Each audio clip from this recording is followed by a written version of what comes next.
Listen to that guitar. Hey! Back. Here with Dwarf Fortress tonight, and I am super excited to play this. I see you in there, Astro. Finer home. Have you played Dwarf Fortress before? I have. I tried to get into it a long time ago. I bounced off of it. Just, has a high learning curve, or it did. I think the Steam release is going to have changed that a bit. Years later, I tried playing it again. I actually set some real time aside, kind of learned how to play, and I had a lot of fun with it. I am not an expert in the game. I haven't done, I'm going to even say, 50% of the things you can do in this game, but I really enjoyed what I've played of it so far, and I can't wait to play more. Yes, so this game is like 20 years in the making, okay? And it was totally free. You can download the original Dwarf Fortress right now for free, but it's all ASCII art, right? So a dwarf is like a lowercase d running around, and then there's like, letters and stuff moving around your screen, and you have to just kind of learn what that is. There were mod packs and whatnot that came out that introduced tile sets and things like that, which made the game a lot easier, and that's what I did the second time I played. I used what's called the Lazy Noob Pack back in the day to kind of like get into it easy. Now, the Steam release just came out today, so that's what this is. That's what the big update is. It introduces mouse support, because the game didn't used to have mouse support. It has like actual visuals and a UI, and it has some new things as well. So we're going to play, and again, like I said, I'm not an expert, I just have played before. I know the basics of what needs to happen. Hey Bomber, nice to see you here. We're going to create a new world. Now, welcome to Dwarf Fortress. I think they actually have a tutorial. They never had a tutorial before. I think we'll try and do the tutorial, like, maybe quickly. Like, part of me feels like I don't want to do it, but I'm thinking that might be a mistake if I don't, because there might be some button presses or some differences that I'm not aware of, right? And I don't know if I'm going to read all of this, but, right, once the process is complete, prepare a group, send them out, yes. So what's going to happen is, we're going to build a world right now. And this game tries to simulate, like, everything. We're actually going to go world size small because we don't need it to be large or medium. In fact, probably what's going to happen is we're going to pick a little tiny section of the map and we're never going to see anything else. That might be what happens. We're actually going to go history length a little longer though. This may take several minutes on a small map. I don't think we want to wait that long. Let's stick it to the 100 years. We can play with this stuff more. I do not anticipate this game being a one and done sort of thing. It's a small world after all. This one is definitely a small world. Number of civilizations, I think we're probably going to keep everything else as is. Medium on the number of sites. Beasts, medium. Savagery, medium. And mineral occurrence everywhere. Well, let's leave that. That's the default. There's a detailed mode down here I'm seeing. Look, they have mod support built right in, which is pretty cool. But let's go ahead and create our world. Now, this is building everything. And it's not just like terrain. It's gonna build, hey, civilizations popped up here and fought here and volcanoes exploded and stuff like that. This is what's happening right now. The forgotten beast Dasmining Nightmare, the fiend of secreting, was struck down by a dwarf and hairy hatches. Look at that. This was 100 years. I feel like typically you would run it for like 1,000 years, and man, I like, part of me wants to run it longer because we didn't get a whole lot of generation here. So, oh yeah, so your brother told you another thing. Apparently it takes into account absolutely everything. Yes. Right. Rats drinking beer that was spilled on the floor of the tavern. Absolutely, right? There are so many things. This game is a story creator. That's what it is. I'm kind of, like, part of me is thinking I want to... Can we somehow build it longer? So this is the world that was generated. We will actually look at this in more detail very soon. But already in 100 years, if I just scroll over the map, we can see like everything that's kind of happened here. We can probably find, I'm trying to see, like, I see there's structures down here. And I'm trying to see what it says about it. This is a human castle down here. This is a tomb. Okay, and that's also a tomb.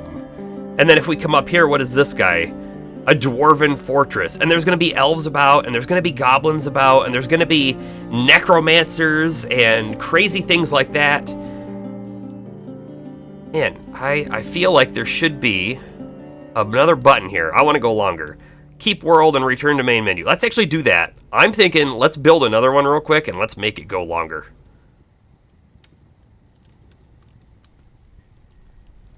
Yeah, let's create a new world. Keep it small, I think, here. Keep it small, but let's go, like, that 100 years took no time at all. Let's try 500. This may take a long while. If it does, we'll kill it and start over. I want some, like, crazy lore to happen here. But, like, your dwarves all have their own personalities. They have their own likes and dislikes, and you click into them and you learn about them. They will do things on their own. They'll learn. You'll see. It's going to be things like, man, this person developed a feud with another person because they spilled a drink on them. And then, like, 10 years later, they murder them in their sleep. Like, it's going to be crazy things that happen like that I can't wait for. While this is building, because that stuff is going to scroll so fast I can't read it all. One story I do have is I had some monsters come up from the depths of the world, right? They came up out of one of my mining shafts, and it turned out to be a were beast, right? And one of my guys who fought it, actually I think I had two guys who fought it, they got bit, and they were going to turn into a were beast as well. I don't know if it was actually a werewolf. It probably wasn't. So I could expel them from the keep. But another option is I created a prison, right? So I could lock them in the prison. I had 1 month before they would turn, right? And then they would turn every month. And so what I did was I created a prison, and I wanted to have a cell for each one of them, and I could designate them to go there. So they would turn, they would wear out in their cell and not destroy the whole keep. But while building it, because I only had a month, it was a very time crunch sort of effort. My miner who was digging it out actually got stuck in there with them, and he had to wall himself off. It was a crazy thing to happen. It looks like a nice world. What's rent like? Well, we're going to find out. But, like, check this out, right? So we are now at year 335, and there have been 395,000 events. So these are the big major events that it's showing us here, but there are lots of little events that are happening. And we can probably tell already, can I move? I can't move this while it's generating. But we can see there's a lot more settlement out there. There's a lot more buildings and things we can sort of see in here. And that's because we're generating longer. But that's also going to be good and bad, right? It's going to maybe have more people to trade with, but it's going to have more factions, more people who might want to be enemies with us. It might create more big wars that happen on a continental scale that we may or may not be a part of. Let's see. Other things. If a place was, like, destroyed, it could become haunted, and that could be a thing that we have to deal with. It's just so many things. We're at 425 right here, so we're almost done on our 500-year journey. Also, we can go into what's called Legends mode, and we can open this world up in Legends mode, and we can actually read all of this if we want to. Some sacred sites were desecrated. Could it be the flask was created in Flagborn by the goblin Nutsmut something? All of these entities, be they creature, human, dwarf, whatever, or item, they're going to exist in this world, and we may see them at some point.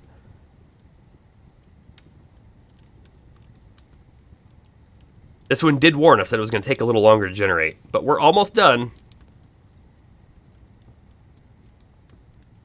Finalized. So, the Age of Myth, year 500. Historical figures, 59,246. An abridged chronicle.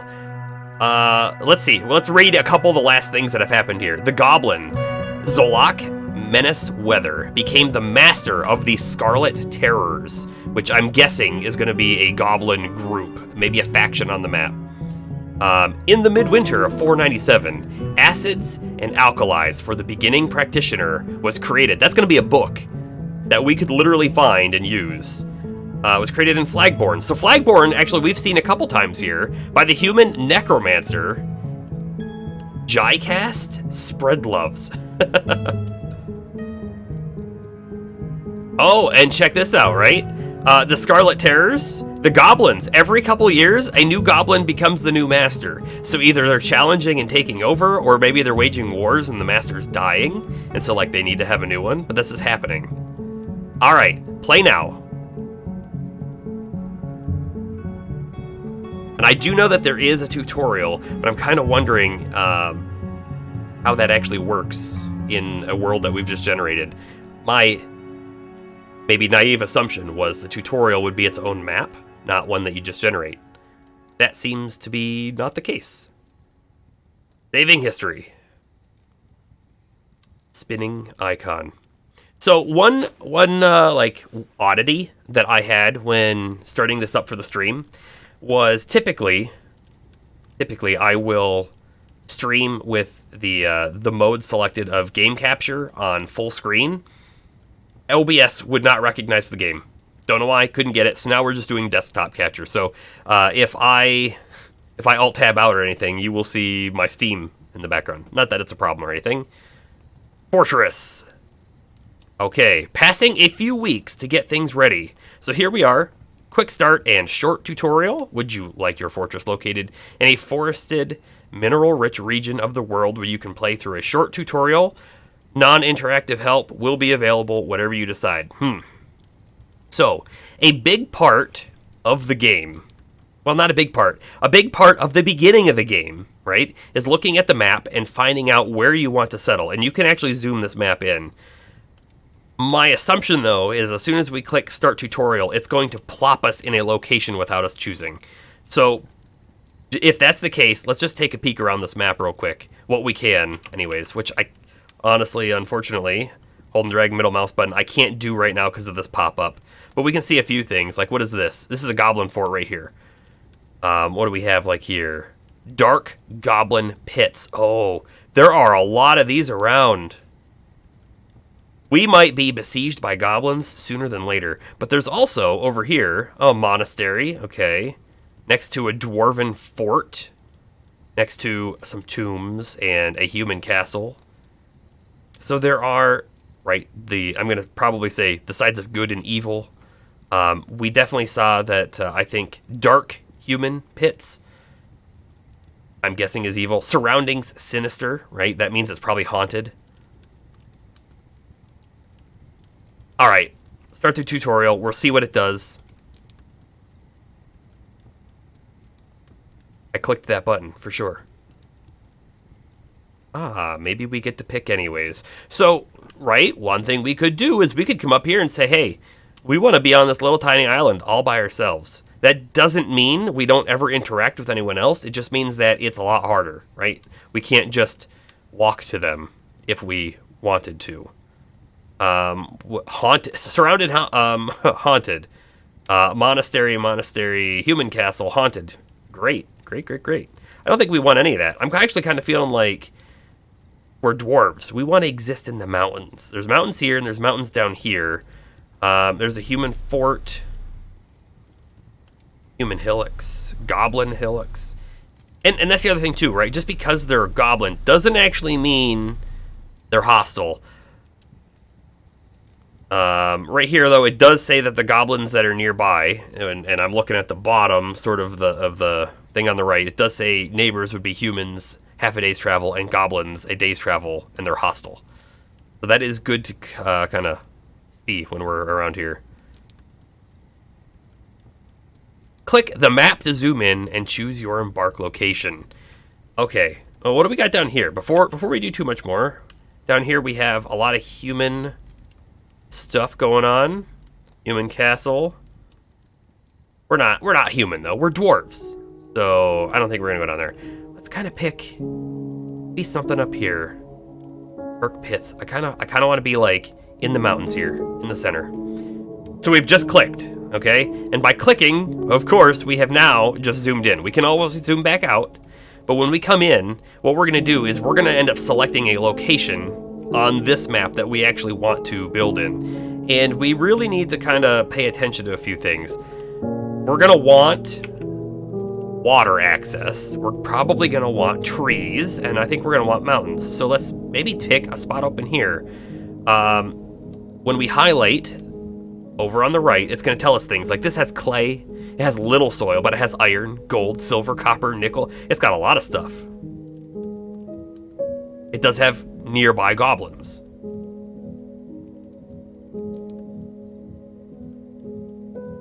We have some sinister. Oh, you know what? This whole area over here is sinister. We want to stay away from there. What is this down here? This is dwarven hillocks. They would look friendly to us, likely. We'd probably end up doing some trade with them. Another thing to take a peek, it says light aquifer. So an aquifer, right, is water that exists under the ground, and that could flood us out, and we want to be careful about that. We don't want that to happen. Sand desert.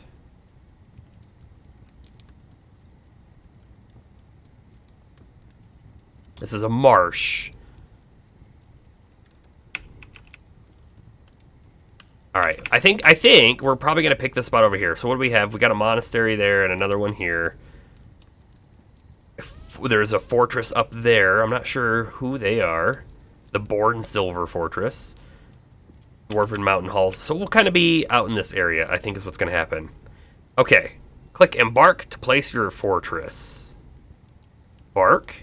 And now, this is where we're going to select. This is actually our playable terrain. This is what's being selected right here. We can make it bigger. We can make it smaller. But I think we'll pick the recommended 4x4. What do we got? Little soil. So soil is important for farming, but we may not really need a whole lot. This has a ton of metals in it.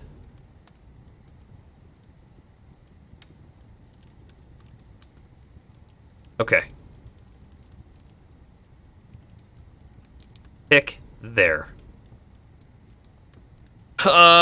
The next thing that you can do is you can prepare for the journey carefully. This actually means you're going to get a set amount of currency to spend to buy equipment and animals and things like that. Think like Oregon Trail, right? You want to pick all the things you want to take with you out on this expedition. That's what we're doing here. We're moving somewhere, we're settling out on our own, and you get to look at your dwarves and you get to assign their points and everything. But I think we're just going to hit play now. It's going to be the default skills, equipment, and animals, which I think should be good enough for us. We have enemies on normal. We have economy on normal. And I'm not going to go into the custom settings. That's more advanced. Play now. Preparing map. Ah, a dwarven outpost. You have arrived. Now, do note on the top right, we are currently paused, which is good. We're going to want to probably take a look around at some things before we unpause. After a journey from the mountain homes into the forbidding wilderness beyond, your harsh trek has finally ended. Your party of 7 is to make an outpost for the glory of all of Ism Tholtig. Okay, so this person here, or I'm not sure. This is either a person or this is a place, but we are definitely aligned with them. They could be a dwarf that's leading our party, or they could be the king or something of the place we came from. So we'll find that out. There are almost no supplies left, but with stout labor comes sustenance, whether by bolt, plow, or hook. Provide for your dwarves. You are expecting a supply caravan just before winter entombs you. But it is spring now. Enough time to delve, secure lodgings, ere the leopards get hungry. So we might have leopards on our map. You made another clip? I did watch the other one. I'll check that one out too later. A new chapter of Dwarven history begins here at this place. So our place here is called, I'm not going to be able to pronounce that. Silobnikut. It's a good name.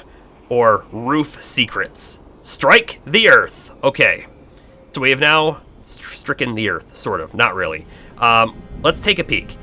When I scroll the mouse, if I scroll up, what we're actually doing is we're going higher in the elevation. Wow. So if we look on the top right, elevation 56 is what it says. So we're actually going higher and higher. That's going to be important because this game is not flat. It is very much not. Now we're going down. We're going to end up going way down into the earth and finding all sorts of things down there. But for now, we're up here on the map. I should be able to use WASD. There is a zoom key. I think it's control. Yes.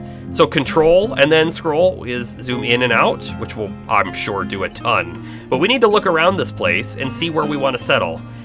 We have a mini-map, of course. We're basically right in the middle. Here are our dwarves, but I want to be up in the mountains, and we are on the wrong side of the river. So if I were to scroll up now, we can see that this actually does climb higher. And the other thing too, right? These are trees. When we scroll up, we can see them, you know, at the top of the trees and whatnot.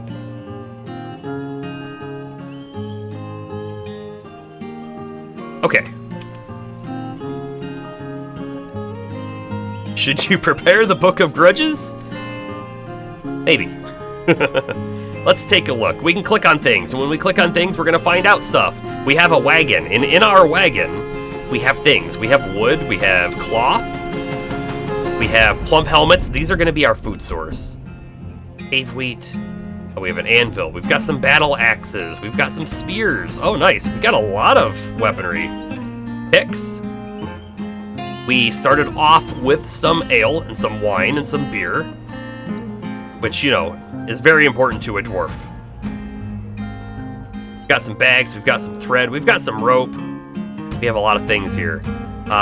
We really, like I said, I want to get up to the mountain. Now, tutorial, I expected something to happen here. So far, nothing has happened. I don't know the keyboard command to do pause and play. Let me try space. It is indeed space. Okay, so dwarves will do things on their own. We don't have to micromanage them, like down to click here, go there, do that. But what we do need to do is we need to tell them what the goals are, like chop this wood, build a structure here, and they'll sort of figure it out. We do have a little bit of water here. This is stagnant water, though. I think we're going to end up wanting to set up something on this brook to be a fisher. Oh, I guess I'm not familiar at all with this new UI, right? It was all keyboard command based before, and there was a bar that was like, I don't know, a sixth of the screen on the side that basically had all the button commands. So we're going to be learning this together. I know the basics of how to play, but not how to play on the Steam version. So let's go ahead and take a look at some things. Open the citizen information menu. Aha! So here are our citizens. And they're going to have all sorts of things about them. We can already see that this guy's clearly a miner, right? This guy's going to be a wood chopper, and this person is a fisherman. It's even in their name. Miner, woodworker, mason, stonecrafter, fisher, dwarf. And the expedition leader here is Ingiz Irrational, which is a cool name. Let's see, what does this do? Leave this menu and recenter on the creature. Okay, so we can snap directly to them. Leave this menu and view the creature's sheet. Let's do that. Aha! So our expedition leader is 58 years old. Oh, female, not male. Okay. And we're healthy. They're not greedy. That's good. They have good intuition, high willpower. They value romance, emotional, obsessive, and disdains loyalty. That seems bad. An adequate organizer. This is actually going to be important, seeing that.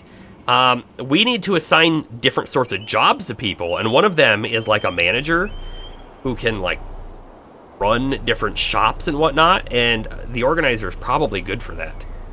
People should listen to what I have to say is something that they say. We can actually like see everything that they have, all of their items, their health, if they had wounds or anything like that. Health description. So Ingiz, a short, sturdy creature fond of drink and industry. She's very agile and tough, but she is very weak, so she's definitely not a fighter. She's weak and short, her hair is clean-shaven, her nose bridge is convex, her teeth are crowded, her amethyst eyes are slightly protruding, her hair is black, and her skin is peach. Everything is going to have detail like this. We're not going to read all of it, but it is going to help us, like... Alright, well, tough doesn't necessarily mean strong, right? Like, someone who is weak physically might be tough mentally or something. Someone who can lead this party, right? That's what I'm going to go with anyways. Skills, adequate organizer. There's going to be social skills and all sorts of things. Knowledge. Oh, okay, so these are things that have happened in the world, right? The Torrid Gem. Let's just see this. The Torrid Gem is a poetic narrative intended to beseech limal cobalt crystals originating in the cavernous hammer. The rules of the form are applied by poets to produce individual poems which can be recited. The poem is a single line. Use of symbolism and simile is characteristic of the form. The poem has 12 syllables. So, like, we don't ever need to know about that necessarily, but our dwarf knows things about the world. There's musical forms, dance forms. She knows poems and choreography, which may or may not ever come into play in our playthrough. We'll see. They don't have anything because we haven't built anything. Let's get out of that menu. What else we got? Tasks. Okay, so our fisher dwarf, he's actually going to start fishing right away, which is great. It's going to get us some food that they will need to cook. Work details are one way you can control which workers do which tasks. We're going to probably be in this menu a lot, I imagine. Creating specialized, like, workers that can do different things and assigning people to them. I'm going to leave that unchecked for now until we're, like, sure we're ready to move on. Work orders, that's going to be able to, we're going to be able to come in here and say, hey, build us 5 doors or something like that. Nobles and administrators. So this is going to be interesting because right off the bat, right, we have an administrator of Inga's the expedition leader, but she may also become our manager, like I was saying. She may also become our bookkeeper, just because of her skills. We can get more things in here. So if we become like a big, huge dwarven fortress, which is not likely to happen on our first play, we could get a king or a queen or all sorts of things like that. This would be if we have any special artifacts in our area or any things like that. Okay, let's get out of there. Take a peek. Open the task information. Oh, that is interesting. Okay. Okay, this is the whole window, and there are buttons on the bottom.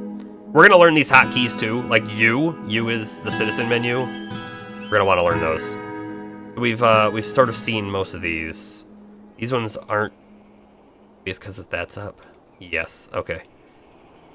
And then justice. All right, and then we're going to have things down here for doing things. Let's actually get out of there and find a tree to chop.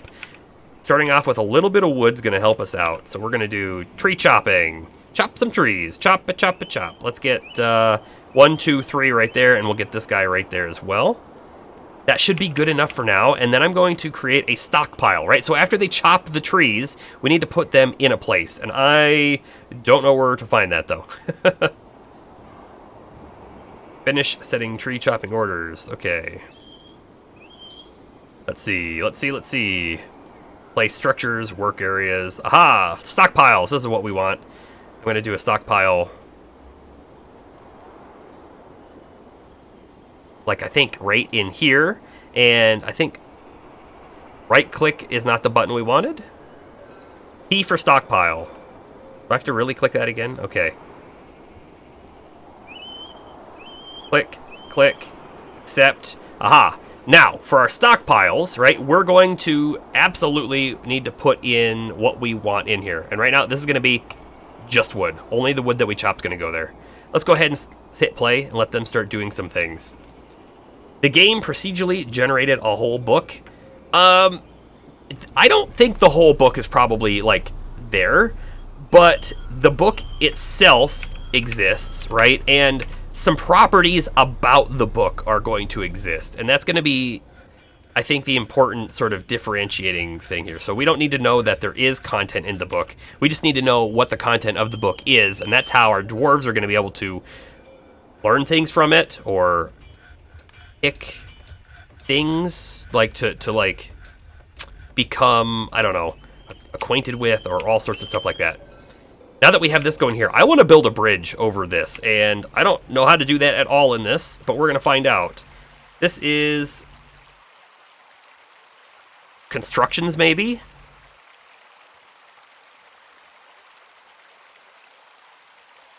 Hmm. I don't think so. I mean, oh, bridge, right there. Right there. Bridges can be used to span over open spaces or placed above water or magma. Bridges can be connected to levers and raised to block access. Yeah, let's go ahead and build ourselves a bridge. We're just going to build a very, very simple bridge that's going to go right there. And then, when you go to build basically anything, it's going to ask, what do you want to build that out of? And it's going to show you materials that you have. Willow logs, oak logs, hazelwood logs. Let's go with the willow logs, because we have the most of those. Done. So they will do this. Someone's going to go and do this. This brook actually looks pretty shallow, so they could probably walk across it, but I don't want to take the chance. I mean, like, you never know what could happen, right? Someone could potentially drop stuff and lose it in the water, or, I don't know, maybe even drown. So that is what our waterway looks like. And our bridge is now in. Let's zoom in a little bit on it, just take a peek at it. Cool. Should be able to cross now. Easily, anyways. And then we're going to come up here. This is where we're going to build into the mountain. And I think I want to build in, like, right over here. So, let's go ahead and do that. Let's do a dig. Something like... make it 3 wide. There. Right there. That's good enough for the moment. And then we're going to want to create, like, a very rudimentary sort of system right in here. That's going to be probably a big stockpile and move all the stuff inside and all that kind of stuff. You know, we probably need someone else to also be a miner. Let's see, miners. We have only one person set. Let's get our stone crafter to also be a miner. Done.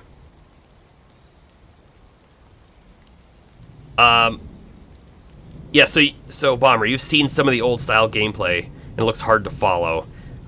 Yes, I would absolutely agree with that. And when I tried to play it with the old style ASCII character graphics, I bounced off. And it's not because I didn't want to like it, it's just because it was too much to take in at one time. And then I played with, I was saying this earlier, I played with a resource pack, essentially, that had a tile set attached to it, and that helped tremendously. Okay, we have that done. We're going to want to... Oh, this is another thing to see here too, right? Like, these are all different materials. This is clay stone cavern floor, rough-hewn jet wall, rough-hewn tetrahedrite wall. So there's going to be all sorts of different kinds of materials that we're going to see all over the place. But for now, we're going to build a walkway in, I think is what we're going to do. And then from there, we're going to build a little way over. And this is going to be where our first stockpile exists. We're going to move everything in there. Everything that we have. Now, again, we are still learning the controls on the Steam version. What does this do? Ah, this is where the save button is. That's good to find. What does the question mark do? This has some interactive tutorial stuff in it. Okay, so I'm still confused. I thought, maybe I clicked a button I didn't mean to, but I thought we had a tutorial, and it's just gone. Just totally gone. Let's see, not everyone's doing anything, right? Because, like, this guy isn't a miner, and actually, they moved. They're moving! This is our woodworker, right? No job at the moment. We can see more information about them. And this is going to be important down here. It was raining on me. It's annoying. So we can actually hear the thunder kind of in the background. She is annoyed when caught in the rain. She was annoyed after having a drink without using a goblet, because we didn't come with any mugs. We didn't come with cups. We need to make all of that stuff. So coming here and, like, reading about the people is going to really give us a little bit of extra sort of information about what they might want, what they might need.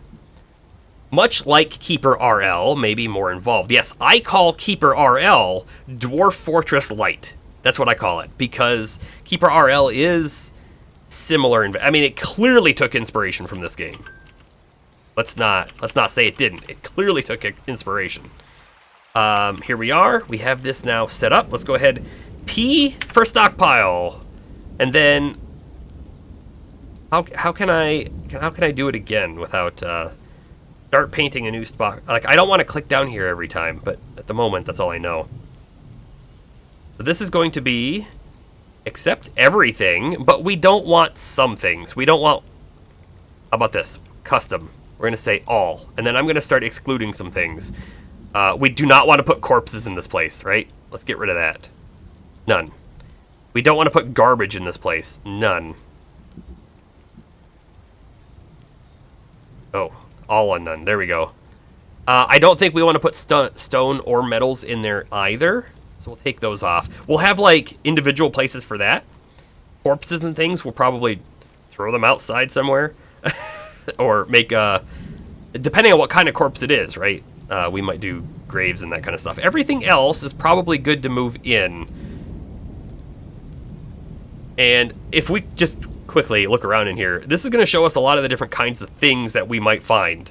Like, you know, caps. Oh, well, I didn't really want to uncheck it. But, like, these are all the different kinds of hand armor pieces or leg armor pieces. And we'll see. There's going to be a lot of stuff in here. Wood, I think we're also going to say shouldn't go in there. Okay. Done. Oh, and I can rename the stockpile, which is cool. Repaint the stockpile, remove the stockpile permanently. Also, I have zoomed. What else we got? Set from which workshops and stockpiles this stockpile gives and takes items. So this is sort of a priority system, right? We could have one big stockpile, that's where all the big stuff goes, and then we could have smaller stockpiles that kind of pull from it, and this is kind of a way to set that up. Barrels, bins, those kind of things let us store additional stuff. We'll get there too. That should be good. We should actually, all of our guys should be hauling things now into this place, which they are. We have, what is this? Raw pond turtle. We have turtles. Now it says raw. Does that mean it's dead? This is a stack of 4 raw pond turtle. It might be a dead turtle. I don't know if they brought the turtles with them or if they came from down here. So anyways, they're going to go through and they're going to start taking, like, everything off of this wagon. And then eventually, we're going to come here and we're going to remove the wagon. We also have animals, right? We've got some horses and things. I don't think I'm not planning at this moment to do much with them, but we do want to move them. So we should be able to find zones. Place a zone to establish meeting areas and that kind of stuff. So there's all sorts of zones, right? We will be able to give them things like a bedroom or a meeting area. We don't have any of that set up just yet, but a pen and pasture. Let's go ahead and make one of these. So, yep, zones are much like a stockpile, except they can overlap, and they will interact with zones in different ways. So let's go ahead and set a big zone to be right here. This is going to be big because it's going to house our animals. Accept, and then I should probably be naming these, but we'll figure that out. We'll figure that out later if we really need to name them or not. Hey, Zade Oak. How you doing? Let's see. Select the animals to be placed in the pasture. So they won't automatically go there, so we need to come here. We definitely want our yak. We're going to put the gosling. The dogs are not going to go there. The dogs can kind of, like, roam. They're going to do things. The cats can also roam. Like, you don't need them, but they're sort of important, right? If you have, like, you can have mice eating the food out of your bins, but if you have cats around the bins, they'll get the mice before they can eat your food. I mean, it's just stuff like that. The chick can go there, the water buffalo, the pea chick, and the 2 horses. So they can all go there, and now that they're selected, we should see them start to show up. And the people will bring them, like, they'll lead them up. But they're still moving our stuff. Something we should be able to do, I do not know how to do it in the Steam version. We should be able to set locations for quick commands. So, like, we could hit F1, and I bet you F1's already set. Let's click it. It was. F1 is set on our cart, which you can see is now falling apart. We could set F2 somehow. I don't know how yet in this version, but we could set it to be our fort way up there. You know, can we click on the mini-map? Oh, we can click on the mini-map. How often do they need to eat? That is a great question. They will want to eat a lot. Loving the game so far. The controls are so much better. So, have you played this before the Steam release? I did. I'm not an expert. Not an expert at all. I don't have hundreds of hours in the game. But I did play a bit, right? I do have the basics under my belt, and I have some understanding of the different systems and how they work. So I think we're in the Steam phase at the moment, and then once we stop learning the Steam phase, we'll be able to learn additional things about the game that I was unaware of. Yeah, a little. Yep. It's gonna be a good one. But we have the stockpile, and it's already filling up. But we can like look and see all the things that are in here. So we have the ale barrels, so they still have those things.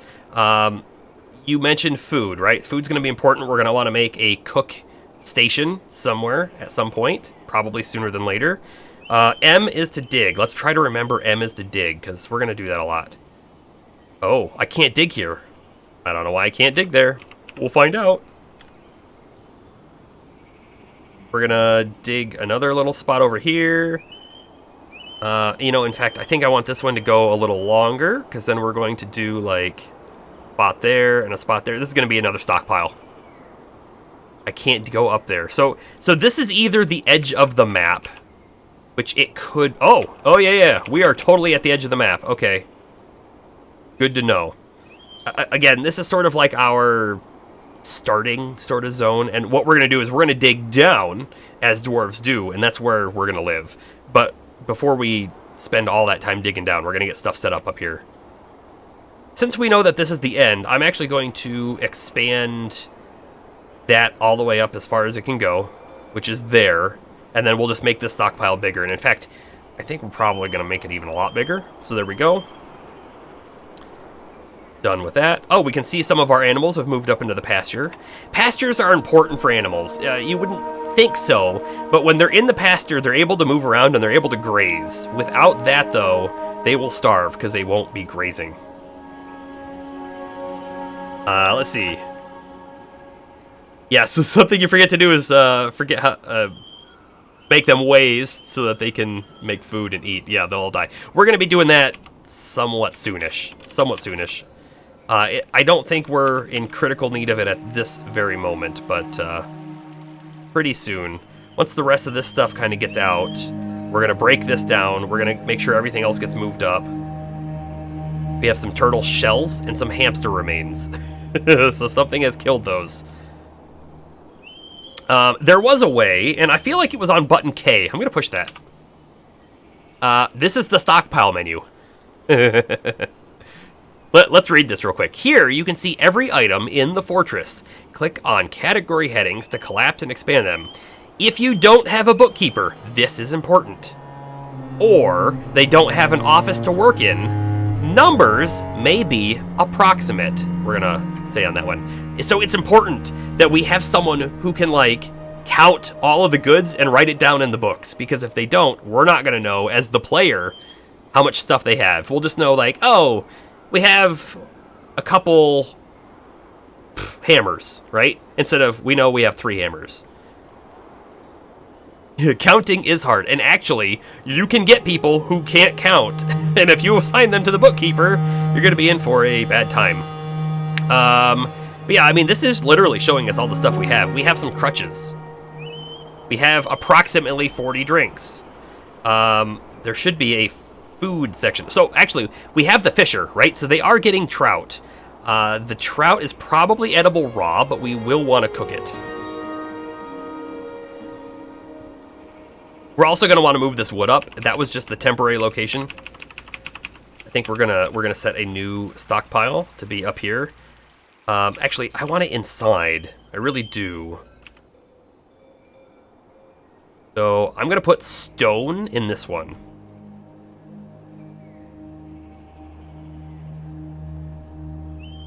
Because, as you've probably noticed, they're littering stone all over the place. So let's get that set.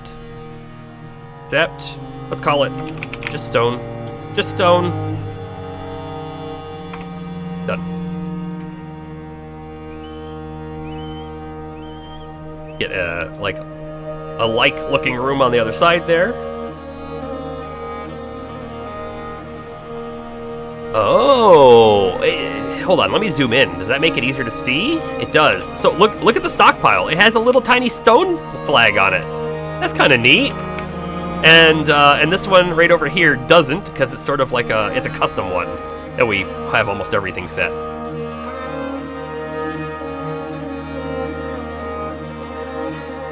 Oh, what's this over here? Left click for recenter and expand options. Right click to dismiss. Okay, it has started raining ×2, and the weather has cleared ×2. Ah, this is going to be an important menu to remember about. Let's right click. We don't need that anymore. Left click for recenter. An animal has grown to become a stray water buffalo cow. Cool. All right. Nope. Okay, we want to be out of that menu. I want to click on the stockpile. Now, we should be able to make the stockpile go bigger. Let me see, view stockpile, there we go. And then we want to repaint the stockpile. Boom. Done. So all of our configured setting on that stockpile is gone around. Okay, saving game. We have autosave turned on. I believe I have it turned on for every season. Spring is probably over now. Yes, we are now in the first day of Hematite. Early summer, year 500. Save is taking a tiny bit of time. This is another thing. By choosing 500 years, it's not just saving what we've done here, but stuff is still happening out in the world. Let's not forget that we made a whole world, and that whole world is doing things. And that will come into play at some point, right? It will. Do we have... Okay. Can I search? Is this a search tool? Do we have a wheelbarrow? We do. We have a wheelbarrow. That's going to be important. Let's go ahead and come into the stockpile. Max wheelbarrows, 1. Okay, that's perfect. We can leave that alone. I don't know if they're going to put the wheelbarrow in there right now, but the wheelbarrow will let them pick up more. Like, right now, they could pick up 1 rock and move it 1 at a time. The wheelbarrow would let them move multiples. Stockpile, place. Here, I think we're going to make this one wood. And then what we're going to do is we're going to set up the outside one. Actually, I could probably just remove the outside one and they'll probably cart everything up here. And in fact, let's call it wood. Wood.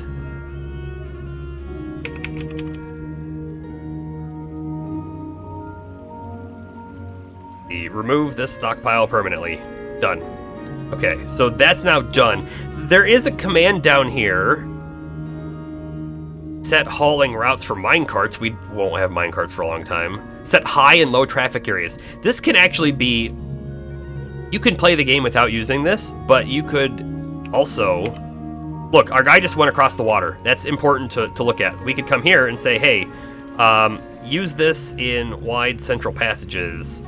Set a normal traffic area, the default state. That's what we want. And we'll just kind of say right there. That's our normal thing. Hold on, wait. Removing traffic destination. Oh, okay. Guess I wasn't able to set it that way. Maybe I want this one? Yeah. I see. The normal state is like that. So now I kind of wonder, will they try to use the bridge that we made?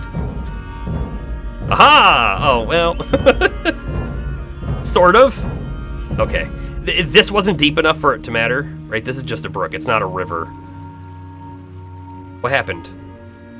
A dog is fighting a wolverine. Hold on. Pause. Let's see. The stray dog scratches the wolverine in the left rear paw, lightly tapping the target.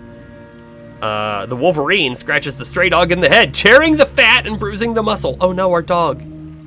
The force bends the neck. Okay, it's not dead though. Let's see.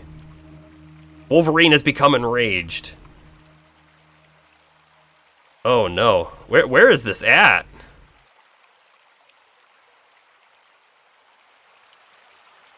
The Wolverine is knocked over and tumbles backward. The Wolverine is no longer stunned and then stands up. Let's go.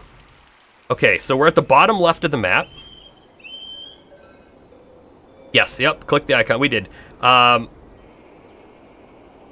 We can't see it.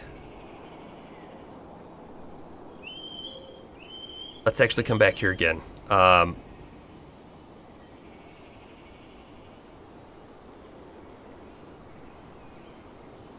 I mean, this is where the actions took place, actually. But where is our dog actually at?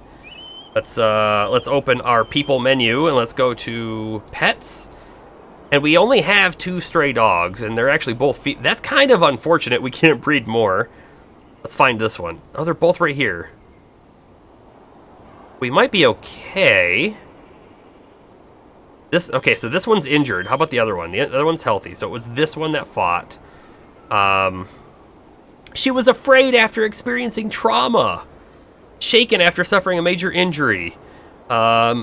Sickly even. Let's look at the health. No evaluated wounds. So we actually need someone who is like a doctor who can look at the dog and diagnose what's wrong with it. Her lower body is cut open. Her lower body is dented. Upper body torn open. That Wolverine tore her apart. Uh-huh. What does this one do? Follow. What does this one do? Nickname. Cool.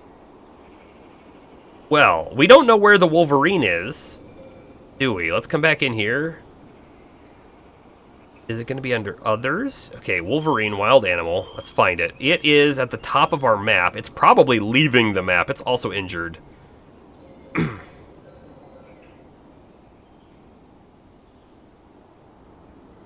It's probably leaving. Okay, I think we're okay. The Wolverine could have also attacked one of our people, and we don't have anyone set up to... It's just running around like crazy. We don't have anyone set up to, like, fight. They don't have weapons. Let's see. They're moving our wood inside, which is good. It looks like we don't have anything left here. We're going to demolish the wagon. Remove... Slated for removal. Okay, that's great. And then we'll move stuff off. You know, our dogs, I feel like they should move on their own. That being said, I don't see them moving, so we might need to... We might need to designate, like, one of our centers first. We're going to dig this in further. I don't know. Like there. This is like our main entry hall before we dig down, of course. And we can build up this way. And we're going to build a dormitory, I think, here, so they have a place to sleep. And we're going to build a meeting hall. And the meeting hall is going to be, like, right over here. And it's going to be big-ish. 1, 2, 3, 4, 5, 6. 1, 2, 3, 4, 5, and 6. It's got to be symmetrical, too, right? We'll let that go. We'll let that go.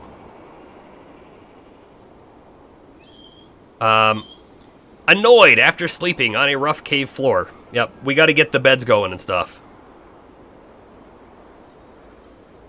Which means, of course, also, we're going to need to get a workshop going, and I think we'll put it down here. Like, down here.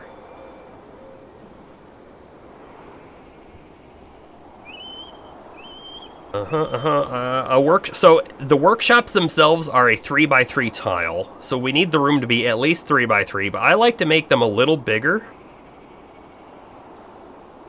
And I kind of don't think I want it there. Let's back out of that one. Oh. If we bring this down just a little further, I do that. Okay, there we go. Put it there, and then we'll be able to put like some barrels or stuff around if we want. So this can be like the wood shop, I think, and then we'll put one over here that's going to be the stone shop, the masonry. That will be something, maybe our kitchen. This will be something as well, but unfortunately, I'm not going to dig that far out. Going to get a little less space. We'll let that keep going. Whoever's doing all that digging is gonna get buff. Well, they're already buff. They're dwarves. All dwarves are buff, I think.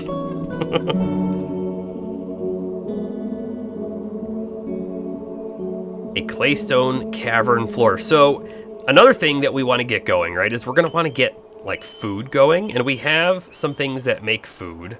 Let's go ahead and dig out section over here. I don't really know how many we have. This might be too much. We'll see. Put it there. This is where we're going to try and plant some stuff.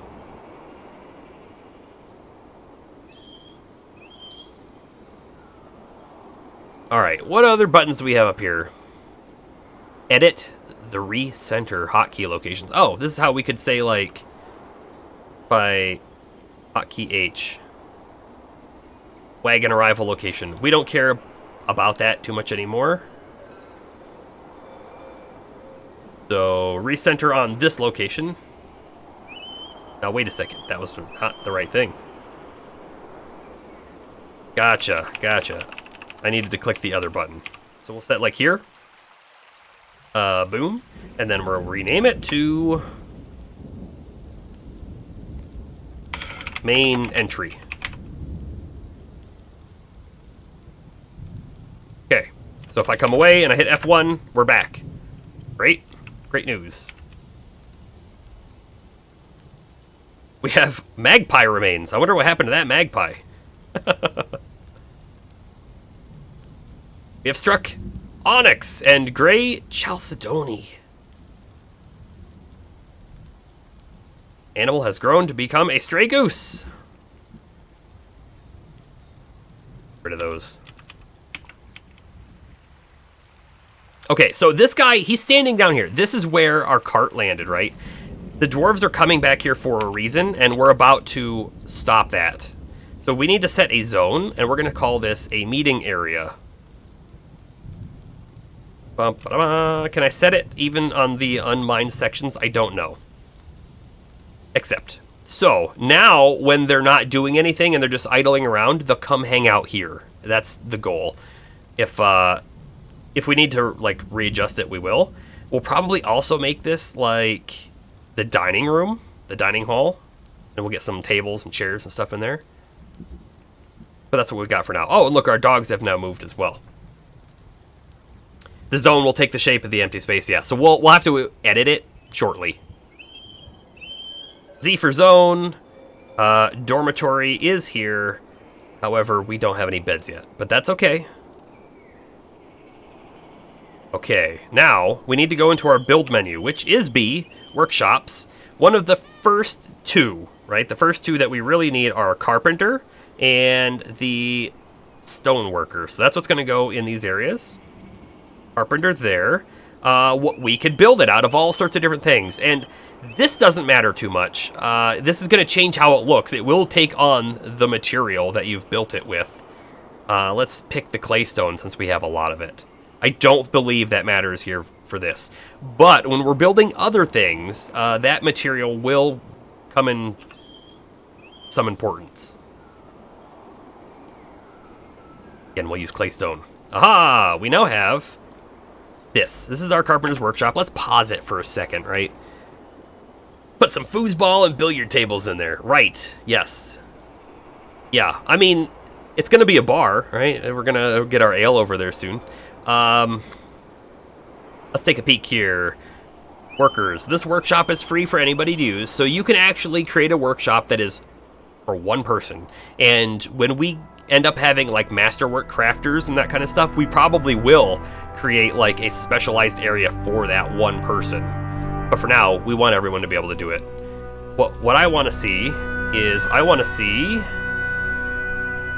our labor window. Aha.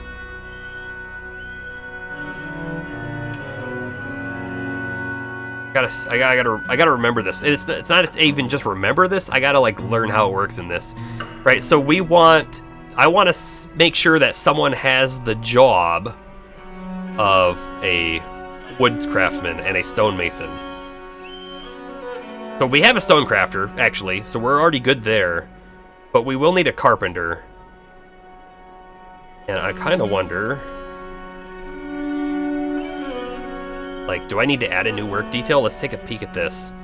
Woodworking, carpentry, and crossbow making. Yeah. We're going to do that. So looking at this, right, these were the defaults, but we can customize our own sort of work detail, which is what sort of jobs that they will do, and then we can assign that to the different people. We're gonna make a woodworking one, but let's take a look. There's other things too. Stoneworking is in here as well, but stoneworking is probably... No, actually, it's probably not on the stone cutter. We'll look at that. Hunting and related, healthcare. This is where our doctors are going to go. We're going to have farmers for sure, right? And they're going to be different kinds of farming, right? There's going to be butchery, tanning, that kind of stuff, but there's also going to be the fields, the plant gathering, that kind of stuff. We already have a fisher, and that's another thing too. We could actually click individually on a dwarf and say, hey, you do this thing. But I kind of want to have like some specialized work details set up. But there's a lot of stuff in here. A lot of stuff. Back at the top, we've already got woodworking done. Here we go.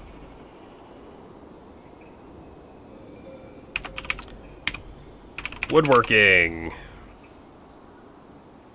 We already have a woodworker. Proficient carpenter. Really? So we have a proficient carpenter, and that is actually our woodcutter, which is great. So they can also do this. But this guy's a dabbling carpenter, so you can also do this. Sounds good to me. If you force a dwarf to do something, will it eventually get better? Yes, it will. Let's actually click on this person. Euphoric due to inebriation. She felt empathy discussing a friend's problems. Annoyed after having a drink without using a goblet or cup. So that right there. Goblets and cups, we need those. So we're gonna make some of those, although I think we might make the beds first. Let's see. They are currently hauling claystone away, but they are proficient carpenter, and we should be able to see their skills. Can I click on this? Oh. They have points, right? They have like actual stat values, and I'm kind of wondering if we can see them or not.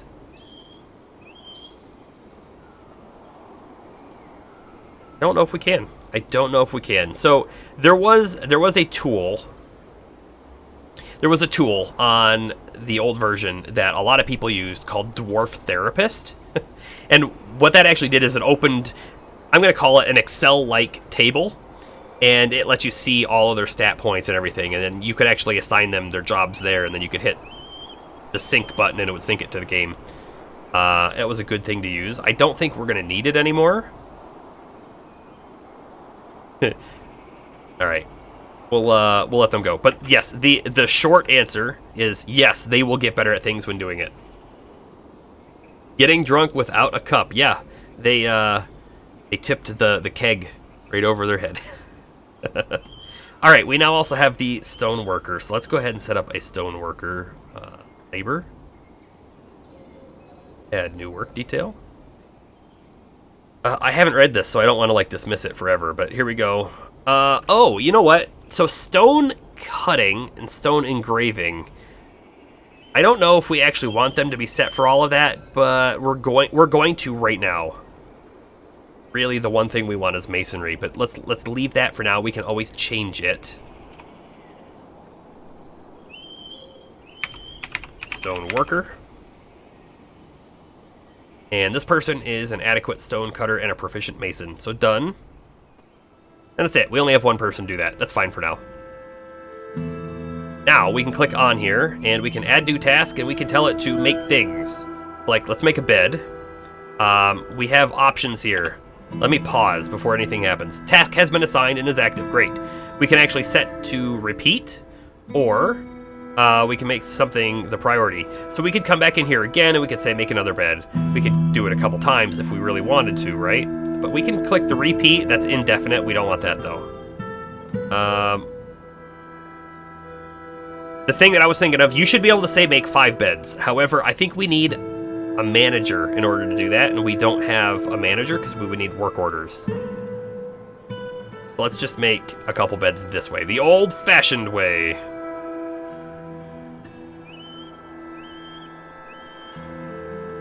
Okay, unpause, and then let's come over here. Let's make some things out of stone. The real question is, what do we need to start off with? I want to scroll in here, and the scroll isn't for this menu.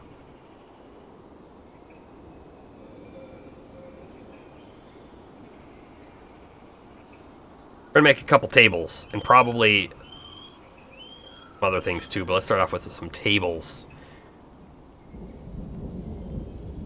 Whoa! Hitting all sorts of buttons I shouldn't be hitting. I was trying to type in that menu. Back in here. Table. Table. Table. And table. Good enough for the moment. We should see them in here. They're going to come up to these stockpiles and like grab things that they need. Like I was saying, we could create a stockpile right here that just houses some wood.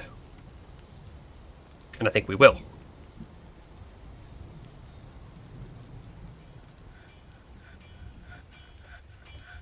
Wood, please.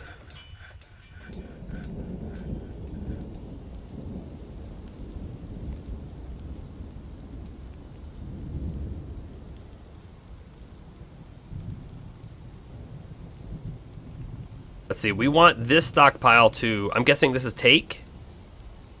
No, this is give items. We want take items. Select a stockpile or workshop to take from. From wood. Done. So that should prioritize, right? Wood is going to come out of here and come down here. Perfect. Yes, keg stand. You see many small yellow animal-looking things running around. Are those dogs or cats? Paws. This one's a cat, stray cat, which we could give them names. This one's also... Oh, a kitten. We have a kitten. She was grouchy when caught in the rain, but content after taking a bath.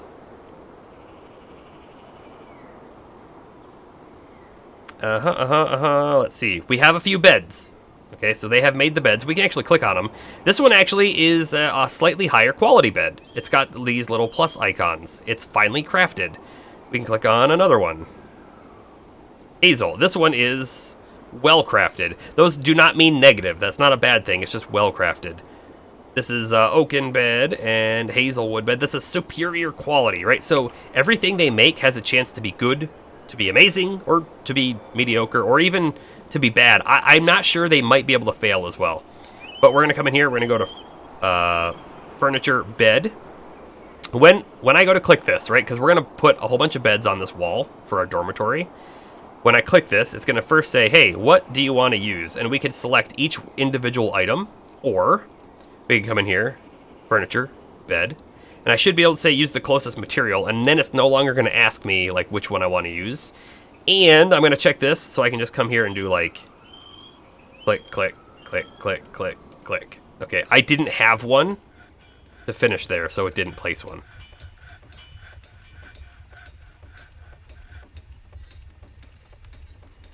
Here comes the crazy cat dwarves. It could happen. It could happen.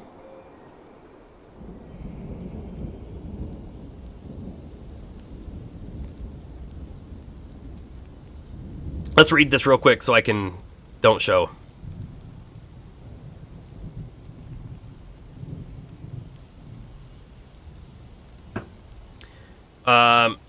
Things like bedrooms can be placed several at a time. Make sure you have the correct furniture placed in them, like doors and whatnot.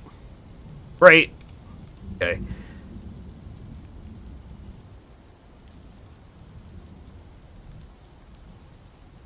So, notice this, right? There's a dwarf in this bed. When I click on the dwarf, they're like the default thing. But up here, there is a little tab. I can click on that, and we can actually see the item that's also on the occupying the same square, if we needed to. We could remove it. We could name it if we wanted to, that kind of stuff.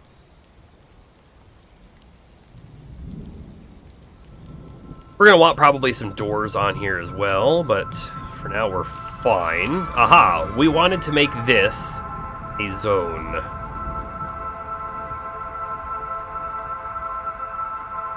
I think it's a zone. It might not be a zone. But basically, we want to start farming our plump caps, I think is what they're called. We'll see what they're called in a second. Over here.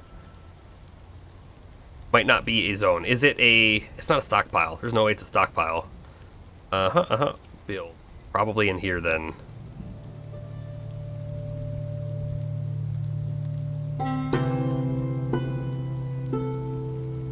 Aha, or plant gathering. Oh, that's for gathering fruit and leaves. I can't find it. That's another thing too, actually. We could come out here and we could potentially find things like, this is pretty barren, but like right there, prickleberries. We could actually tell our guys to harvest this. Turnip plants, turnip leaves, or prickleberries. We could tell them to harvest celery. Maybe we should. I don't know what prickleberries are, if they're good to eat or anything. We're gonna find out. Quinoa. Celery. Garden cress. Dead cabbage. Soybean. Lettuce. Asparagus, yeah. Go ahead and do that. Farms are under construction, yeah, that's what I needed to find.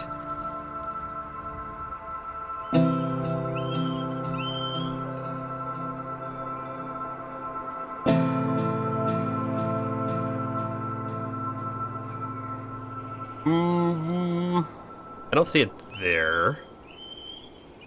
Keep looking. We also need to look through all this stuff anyway to see what's in it.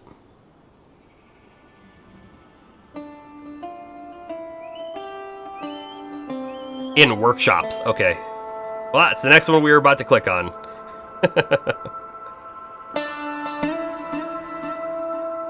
Farming! Here we are, farm plot.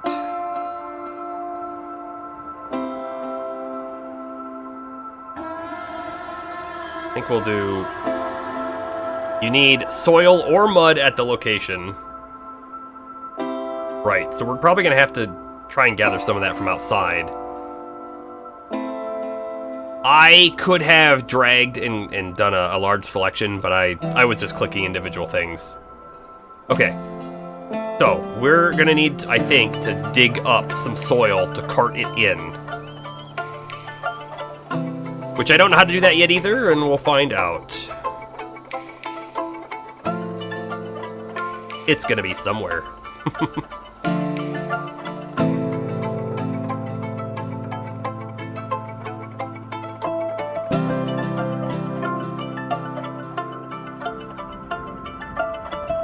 Do you know Zaid?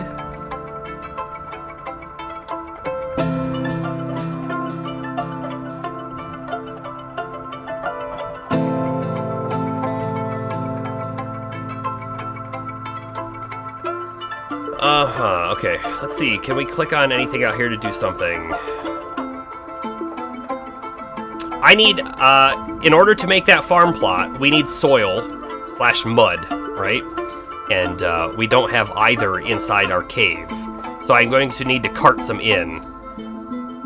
If I remember correctly, I think we needed a sack in order to cart it in, but I can't I can't remember how that works exactly. We're in autumn now. We'll see if winter causes us a problem. It may not.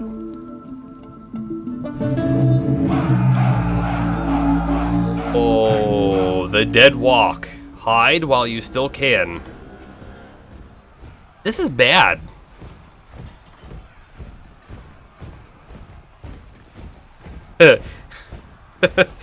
Bomber, you said winter is coming with an exclamation mark, and now the dead are here. I blame you. Yes, I could flood it. Not that I remember how to do so. So what do we have? Let's hit OK. Let's take a peek. We have... There's a necromancer. We could see all sorts of things about him, like his spouse and the 3 children. He's seriously injured, which is interesting. Competent with a sword. Yeah, we won't know anything about that. We don't have anyone set up to fight or anything, so... This is either our first death, okay? And one of the sayings of Dwarf Fortress is losing is fun. This might be the end of our fort, because I don't think we're going to be able to do much to fight them. We're going to set up a military thing real quick, but I don't think we're going to last. We also don't have any doors in the front of our spot here. If you see zombies with cranberries, don't be alarmed. It's in your head. Now we got to figure out how we do the other system here. What is this? The squad sidebar. This might be it. You must appoint a militia commander to create a squad. That's what we need to do right now. Labor? No, it's a noble or administrator. Our militia commander, vacant slot. Let's take a look. No one has a relevant skill. So no one is better or worse than anyone else at doing this. Now, we do know that our expedition leader is weak. So I don't think we want our expedition leader to be that person. Also, I'm realizing I didn't notice, but we got more people coming in, and that must be what this little icon is over here. And look, they came in, and they came in with, like, their own jobs and stuff. I'm kind of thinking, like, we'll take this person, because we already have a woodcutter. So we'll use our new woodcutter, who may die. We'll see. I mean, if they die, everyone's dying. So we have a militia commander. Great. Let's close that. Let's take a peek over here real quick. Some migrants have arrived. They sure did. Create a new squad. So now that we have our militia commander, we can make our squad. There are options here, right? And let's actually hit K real quick. If we go to armor, we have some copper. We have some metal armor. We also have some leather armor. Some wool.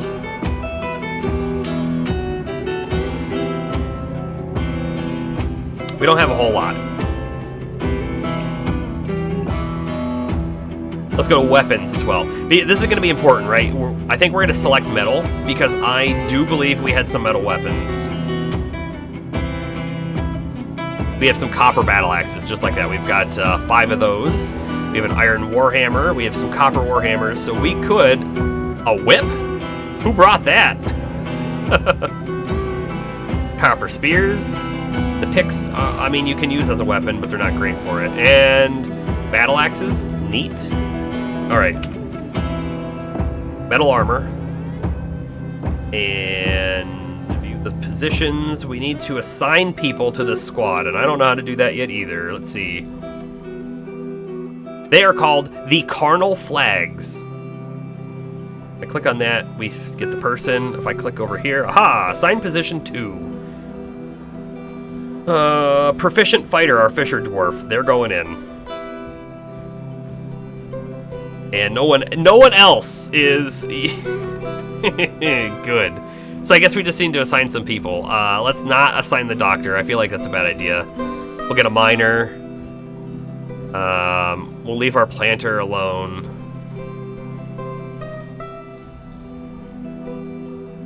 Take this dude. Oh, they're sure. Farmer can go into.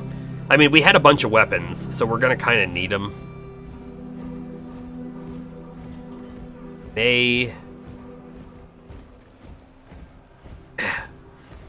If they come attack us, I think we're dead. Because we only saw like 4 guys down there, but there could be a lot more. We have them. When I hit play, they should go and start picking up stuff. They should equip themselves. Build a door. Yeah, we should probably do that. Yeah, equally good, also equally bad. Let's come here, add a new task. We should be able to make a door out of stone.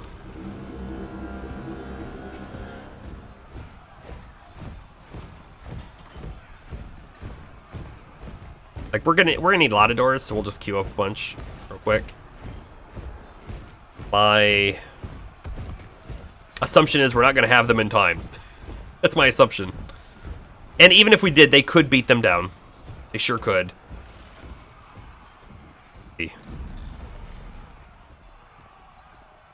Let them go.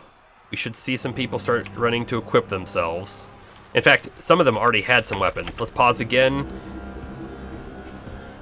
Where are they at? They're coming up. So let's take a peek. We have a goblin lasher corpse. The necromancer himself. Goblin hammerman corpse. A goblin axeman corpse.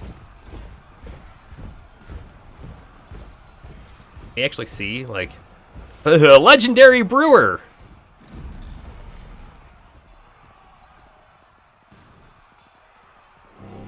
No, that didn't have anything. Competent, proficient hammerman. So we might be in for competent axeman. We might be in for a hard fight here. If they come up, which they could stop, they could turn, they could go somewhere else. They probably won't though. Back to squads. Okay, so our squad is set. We should be able to then tell them to like do something. And that's what we need to figure out next. Click this button and assign a kill order. We can assign a station order. They'll stand near the point selected. Assign a patrol. Burrowed defense. Training order, right, and they certainly haven't been training. Let's station them. I think, do I just click here? No, okay, I actually would like to do that again and move it right there, so it's in the middle. Equip. Aha! Okay, so we can come here and we can actually take a look at their equipment. Can I click on them? No. Details. So he has a copper battle axe, this dude. We had some metal, like, armor, right? Why haven't they equipped? That's what I want to know. And, oh. Not selected. Why is it not selected?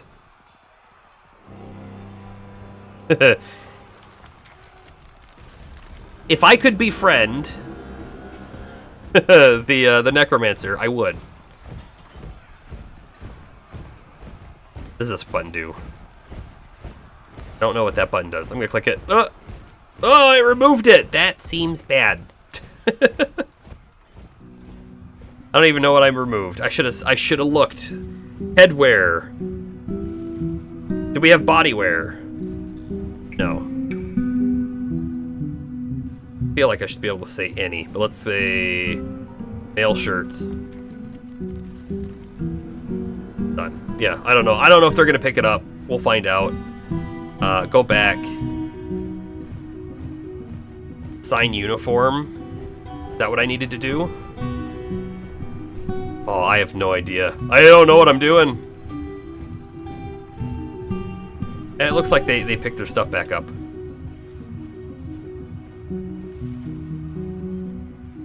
Well, they have made their way over and they have weapons. They don't have any armor on, which is unfortunate. Click the update equipment, didn't seem to matter. Okay, back off. Pause again. Let's come down. Where are our dudes at? They're in this area. I mean, thankfully, it's not like a whole host of these dudes, but I also think I built this bridge wrong. Look, it looks like this is like the gear. Like, this should be the beginning section, not the part you walk across. I think we needed to place like a bridge beginning here and a bridge ending here and then connect them. Okay. We missed it! Oh, no! Oh, no. Left click. Let's see. This recruit has been found dead.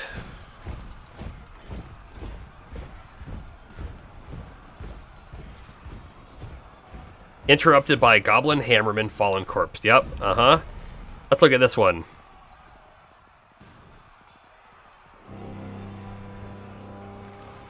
Wait, did our animals fight too? They sure did. Okay.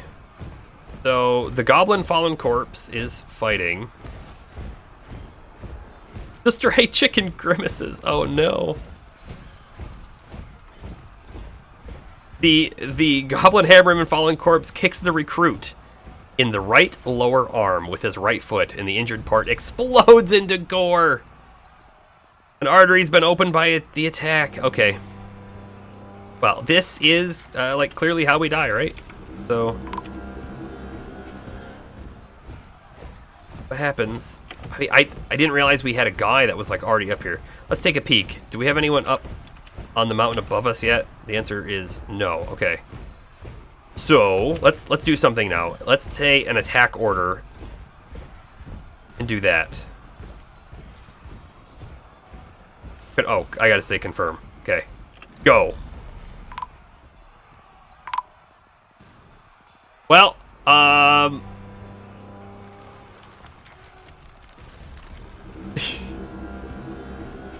they're gonna just kill all our guys.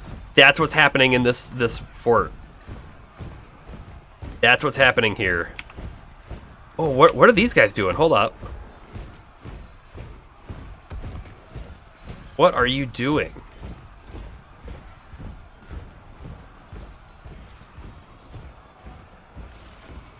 I don't know what you're doing. I don't know what you're doing either. Are you just running? That might be what you're doing. Okay. I mean, they're just gonna chase us around and kill us. That's basically it.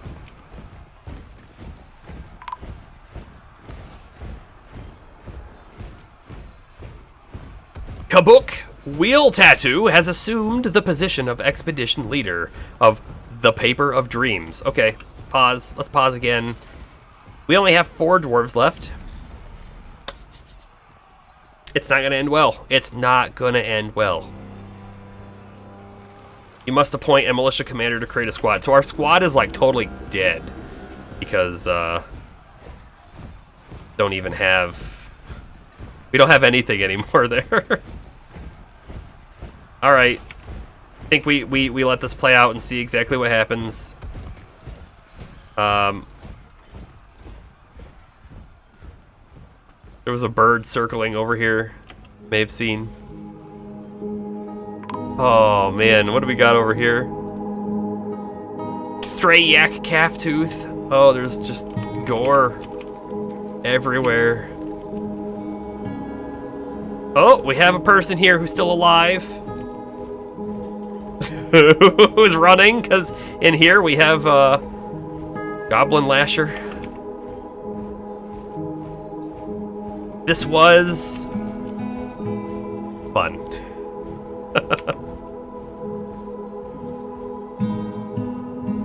So, you know, what happened to the Necromancer? Where did he go? I haven't seen him. In fact, he's not even here anymore. He left his dudes and then just came in, attacked someone over here. That's Momu's Shigo-saban. Their corpse. So I have 3 people left. I think. Not that there's too much more we can do about them. Yeah, they're just running around the map. Running around the map.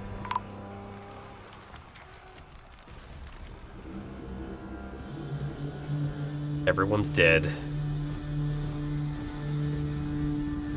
I'm kind of wondering what happens if they fully wipe us out here.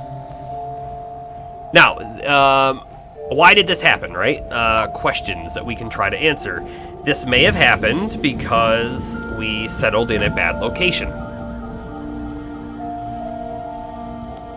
This may have happened because we advanced the world 500 years and let the Necromancer sort of be a thing, right? Had we played on that 100-year map that we first made, there were a lot less civilizations, a lot less people who could be aggressive towards us, right? If you kill the Necromancer, would the zombies fall? I do not know. Maybe. The necromancer didn't stick around though, right? They sent their skeletons in, or their zombies or whatever, and they left.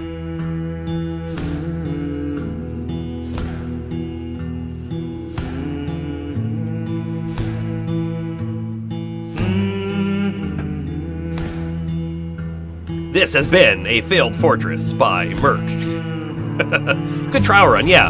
I mean, we're getting sort of familiar with the controls of the game, trying to remember how things work.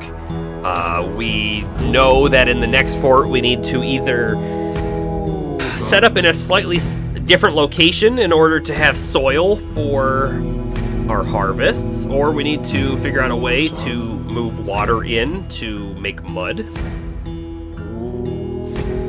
This was a terrible spot, I feel like, to move water in, but you never know.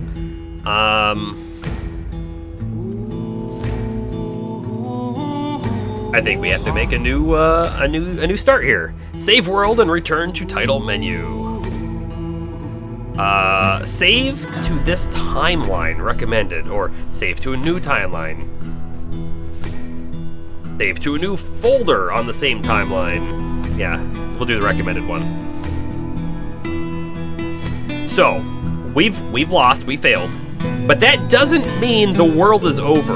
We could keep playing in this world. We could create a whole new, like, civilization on this map. I don't think we're going to. I kind of think we might go back to that 100-year map, because I think it might be slightly easier. I could channel it from the river, yeah. It's a long way to channel it, but I still think we could. I think you're right. Okay.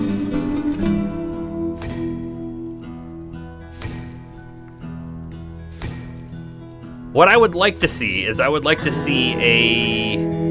worlds button. Because if I say start new game in existing world, here we go. We get to see the worlds. This is the one we just played in, right? One fort. So I could make a new one here, but I think we're gonna go back to the 100-year one. Oh, that is a good point, Zaid. If we played in this world again, we could actually see one of our dwarves as a zombie, right? Because that necromancer's probably going to raise them up from the dead. That's probably going to happen.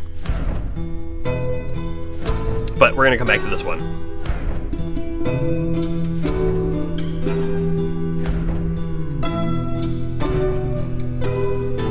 You know, and another thing as well, I believe you can make a second fort and put it in the same location as the first one.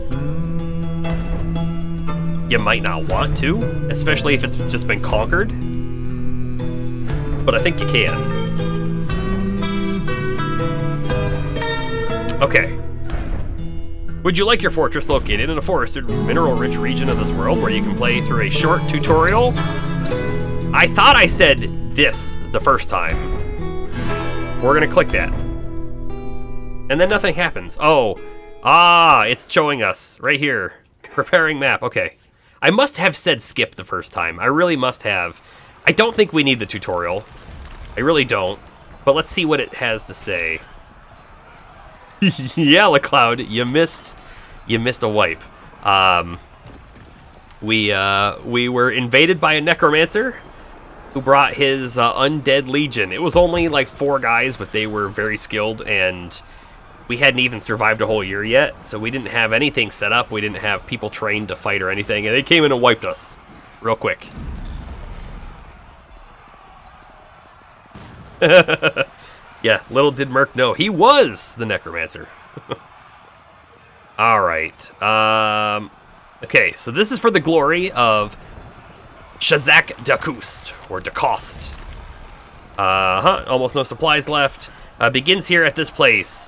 Casanul, Quietmirror, strike the earth. Gotcha. Oh, move the camera. Okay, we can do that. Move the camera up, move the camera down. Perfect. Yeah, we already knew how to do that. This would have been helpful, though. I figured it out, but that would have been helpful. Or we can use, these are the old keys, the brackets. I do remember that now.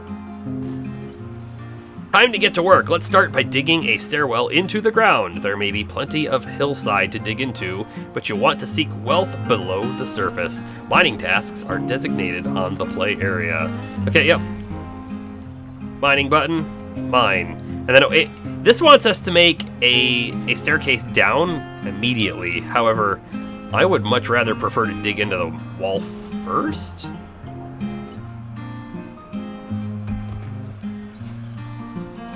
We're gonna do this, right, because the tutorial wants us to.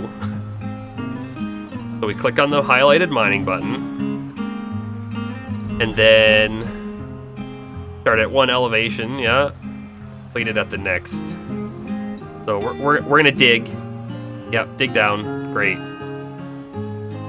Unpause, finish mining. They're gonna mine it, and we'll get rid of that later, because I don't want to use it.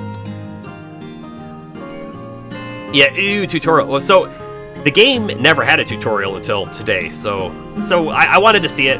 There's also some slight differences in the Steam version than the old one, so I kind of want to see if there's anything here that helps me out. Yeah, better than no tutorial.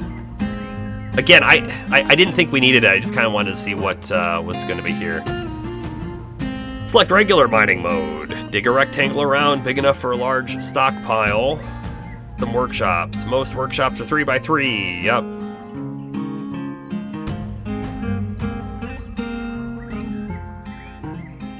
Room completed. 0 out of 20. Okay, so let's... What does that do? Just hides it for a second. I kind of want to, like, peek at our map. What do we got? Hey, this looks like, yeah, a big, huge open field down here. A forest. Yeah, it's not really a field. That's all tree down there. We got up on the mountains. They're not really tall mountains, but that's fine. More like hills. Tons and tons of trees. We're definitely in a forest. Back to our starting area. We also have aquifer over here, it looks like. I'm guessing. Go up. No, or it might not be aquifer. That might just be a little tiny pond. Okay. Might have to mess around with Long Christmas Vacation. It's a really fun game. I mean, it takes a little bit to learn it, but once you learn it, like, it's great. 3D before 3D was cool. Yeah, you know, basically every game that's like I'm not gonna say every, but a very large portion of the games that kind of try to do the settlement management simulator, they modeled it off of Dwarf Fortress, and most of them do not have the elevation levels, right? They just have a flat world, and you know, I'm kind of thinking like RimWorld, but okay, our doorway is gonna be right here. Mine. Door in. That. And we're gonna do this one a bit different. We're gonna come in, and then we're gonna come straight down into a stairwell right here.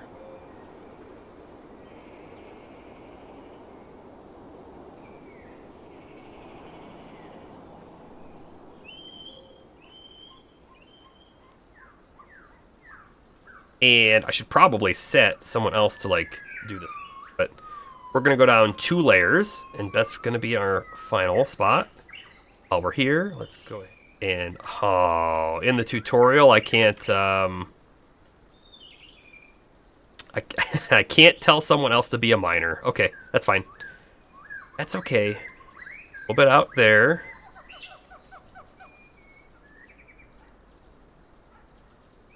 So this is our new entryway.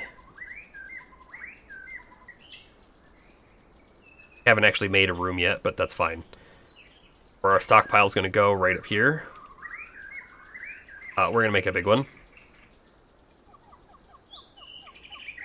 All right, what does the tutorial want us to do next? Stockpiles! That's exactly what we're going to do.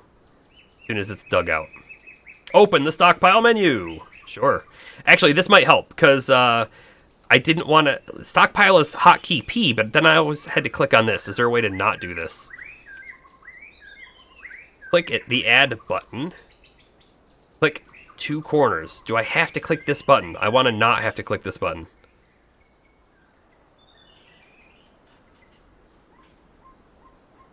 Okay, I guess I have to click that button. So hold on, let's back out. P, and then when I hit P again, it undoes it. I'm trying to remember how the old game did it. There was probably a secondary command, but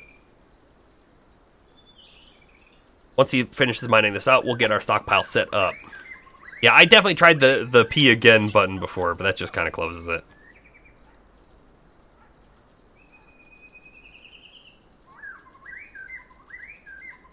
Okay, stockpile 1 is a go, except they want this to be an all stockpile, so sure.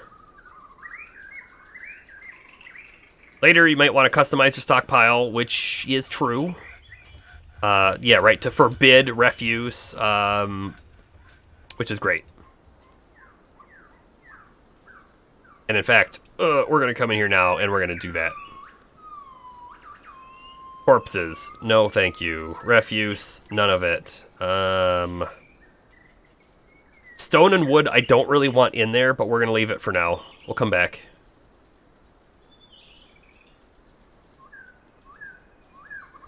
With shelter ready underground, it's time to build.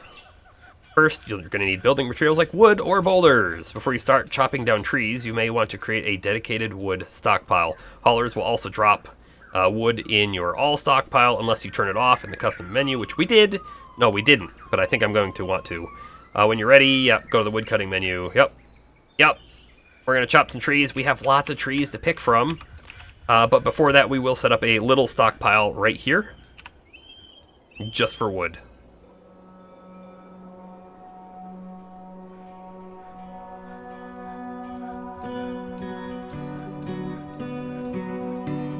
The tree felling menu. Designate a tree. We're gonna designate a couple trees. Right there. Maybe even a couple more.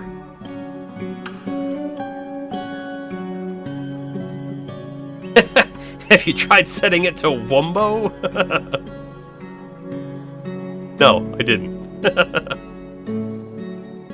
Alright, we've done that bit. Now that you have the building materials, it's time to start building. Workshops are one of the many buildings you can place. Yep. So we're going to get a workshop going. Let's go ahead and set this to be a location. Can I do this in the tutorial? No, I wanted this to be F2. That's fine. We're going to dig path over here. It'll be like workshop row or something.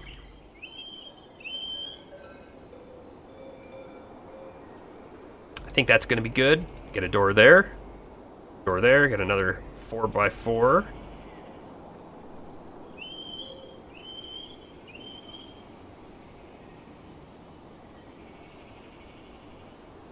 Open the building menu. Place a carpenter's workshop. Well, we can't yet.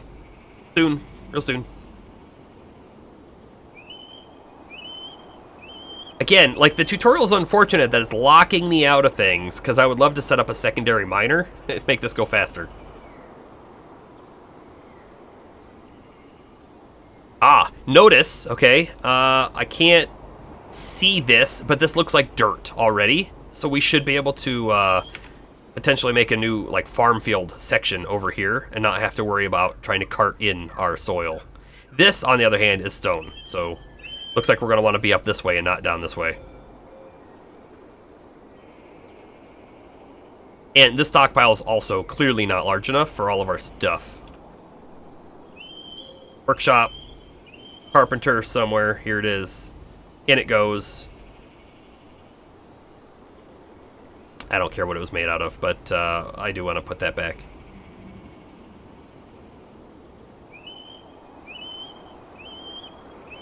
And done. Almost. Now it's done. Okay, so now it's telling us how to make stuff. Most objects that are placed, like doors and furniture, they have got to be built. Of course, we did this in the last game. So make a bed, chop down more trees if necessary, add make a bed task. We're gonna get a whole bunch of them going.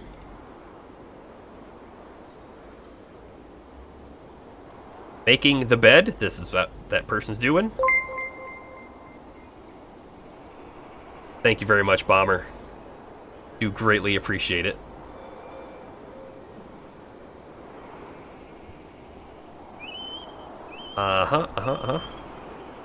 Click. We have made the bed. Now we need to place the bed. So we're going to need a location to sleep as well. I feel like I want to come down this way. And I want to make like the farming field up here somewhere where I think we're going to have dirt. But we can put our dormitory probably down this way. Let's make it slightly big so we can fit all of our dwarves in it.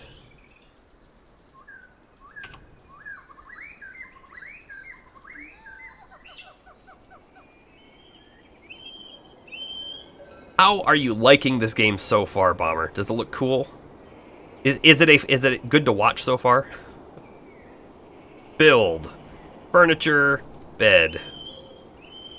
We're gonna say use closest and keep building. Hopefully we have a couple. Do.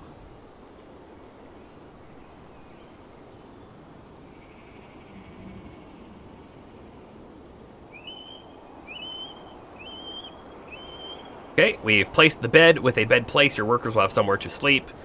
Yup, and then we're not going to make this a bedroom. We're going to make it a dormitory, of course. Dig, dig, dig.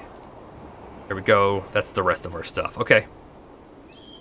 The rest of the interface is now enabled. Great, you can click on creatures and items, just as you can click on buildings to get more information about them. Click on resident, see their stuff.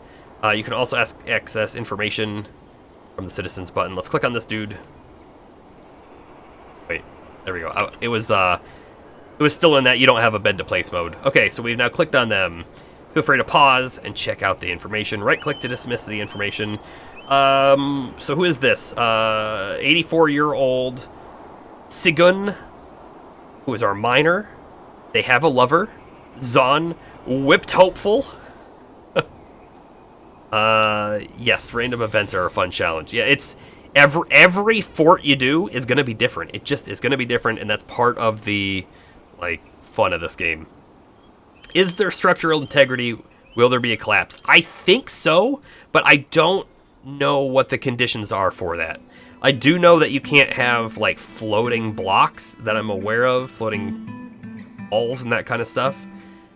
So if I were to dig out directly underneath this room, there would be like a ceiling and a floor, and I don't know if there's like, I don't know if there's a size to the room before you might have structural integrity issues or what. You might be able to like place pillars in, because you can place walls and that kind of stuff, which we clearly haven't gotten to yet. And another thing too is we would actually want to replace almost all of the walls here with like smooth walls or stone walls and that kind of stuff when we have all of our basics sort of taken care of. Important alerts! Yes, we saw these important alerts before. There have been several already. What? Okay. This is an example urgent alert. Ignore them at your peril. Yep. Right click to close that. Gone. What else do we have here? Nothing to catch in the northwestern swamps. Interesting, okay. We have struck a bunch of different metal types, or mineral types, really. This is your example urgent alert. And 8 out of 8, so this should end the tutorial. It was pretty quick. You need supplies before the coming of winter. To trade with the autumn caravan, you must build a trade depot from the build menu. You will need something of value to trade. Crafts are an easy way to make a lot of trade goods quickly. Make the appropriate workshop. Okay. With the craft workshop. Obvious material is rock. Dig down enough. Find infinite amount of boulders, various kinds of rough gems. Gems can be cut at the jeweler's workshop and then encrust them into things. Cool. There's a lot more to learn. We have a help button. Great. Click it. Clicked. And this is the important part right here. The game's open-ended. Do whatever you want, right? So we can come up with our own goals, and we have to react, of course, to what's happening in the world as well. But in this one, we're going to just do a basic dwarf fortress. But, like, we could say, hey, our dwarves are not going to dig into the mountain. Or, I mean, they might dig to mine, but they only build structures out on the surface, and we might try to build a tower, right? Like, we can try to give ourselves those sort of ideas. Or we could be like, hey, we want to make a military base, and then we could go to the main map. We haven't even looked at the main map. You can look at the main map, and you can tell your guys to go raid places and stuff like that. You can actually take them over and control them and all that sort of stuff. But, so, right, you can do whatever you want. If you'd like a goal, try to become a barony, then a mountain home. And so mountain home is like a really big dwarf fortress. More likely, though, your dwarves will starve, unless you read the first few guides here. And remember, losing is fun. Great. Great. Unpause. Let's open our menu here. We want to go into labor, and... yeah, I don't think I want to see that again. Let's get another miner. We have just our adept miner, and that's it. Let's make our mason also a miner. That's going to help us out a bit. Moment. Make a few more beds, I think, and then let's make the bugs and stuff we can make in here, I think. Oh, no, that's actually at the craft shop, which we don't have. Okay, so build, workshop. Let's get ourselves a stone worker right there. Sure, I don't care what it's made out of. Workshop, let's get ourselves the craft shop. And what else can we make real quick that we think we're going to need? Bowyer, no, probably not. Not the mechanic yet. Not the siege yet. That might be good for the moment. We might make this a food sort of thing. We're going to dig this out larger. Get a larger, like, general stockpile going. And then we're going to dig over here a spot for our farm fields. I'm going to give a little bit of space on the side here. Don't know if we may need to expand this. Weapons and armor might be a good idea. Yes, I will say we shouldn't need them right off the bat. Shouldn't. Of course, we saw that that wasn't quite true there. Add a new task here. We have rock options and wood options. Rock. We're going to almost always have more rock than we have wood, so I'm going to do most things out of rock if possible. Let's make some mugs, because we need them. We need them. Mug, mug, mug. Where'd it go? Oh, that's right. Rock, mug. We really also need to get ourselves a... let's do that right now. Nobles and administrators. Let's quickly read this one. Let's see. Military commanders are assigned here. Yep, and then you can also get a captain position. Some important functions such as the manager and the bookkeeper. We're going to want someone to be both of those, I think, at the same time. All these other things, great. Should I take the don't show again? We want someone to be our manager. Adequate organizer. The expedition leader can be our manager. Perfect. And they can also probably be our bookkeeper. No. Our planter can actually... they're a proficient record keeper. That's great. Okay. This is important to note right off the bat. We now have things they need. In order to actually be a manager, they need a study. So they need an office in order to do that. So we're going to have to make them one. Hey. Don't be calling for summoning a goblin raid on me. I don't need that. Kind of want a rock mug in real life. That would be neat, actually. You know, like we have like porcelain or whatever, but an actual just like rough-hewn rock mug would be neat. The same thing. This person over here, what is the 5? I don't know what that means. Don't know what that means.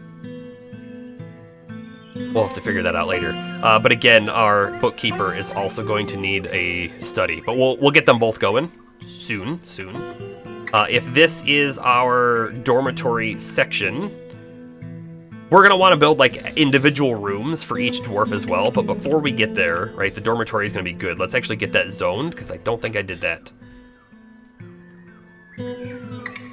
Done. I just hit the cancel button. Just hit the cancel button. Accept. Yeah, we don't need to name it. I'm fine with that. What does this button do?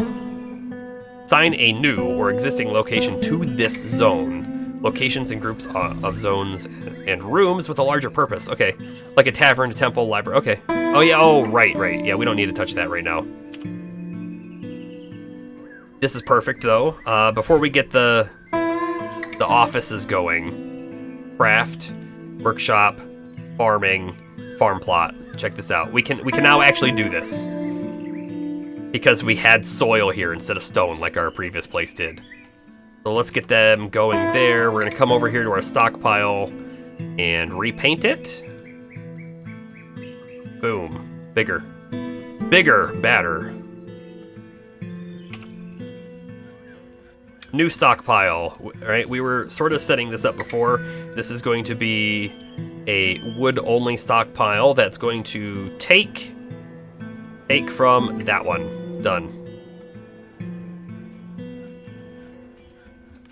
And actually, we're gonna undo that a bit.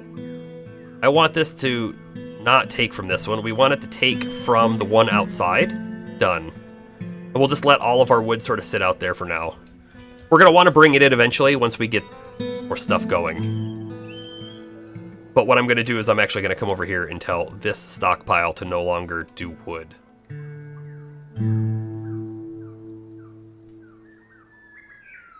Okay, so our field is done. We can click on the field, and you'll notice we have options for each season.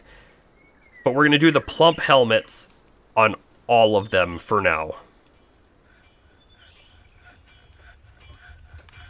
And you'll also notice that different things grow in different stuff. And this, I believe, only shows the options you have available, so we should have seeds for all of these with us somewhere in our stockpile, of course.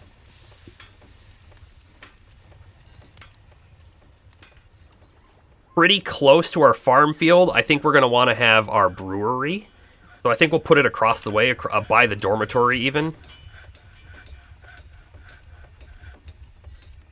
Right there. And we got to get our offices going. They don't need to be big. They don't need to be big at all. Thinking like a 3x3 is probably way too big. Let's actually do a 2x3 for both of them.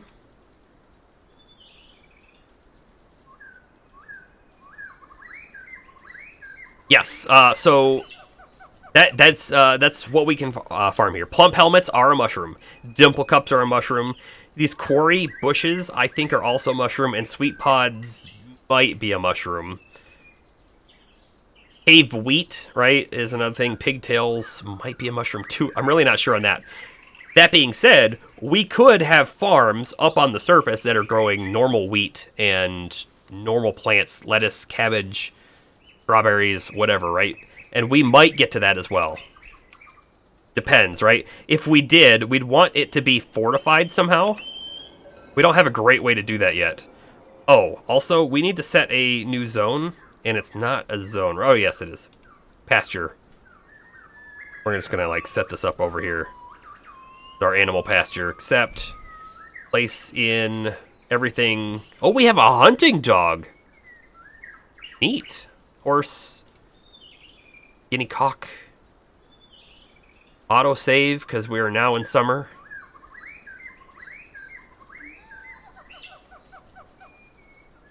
Yep, we can farm up top, and we may do that. And in fact, like, these animals, we're not going to do much with them right now, but we could totally set up animal, like, pens that are unique, and we could breed them and farm them.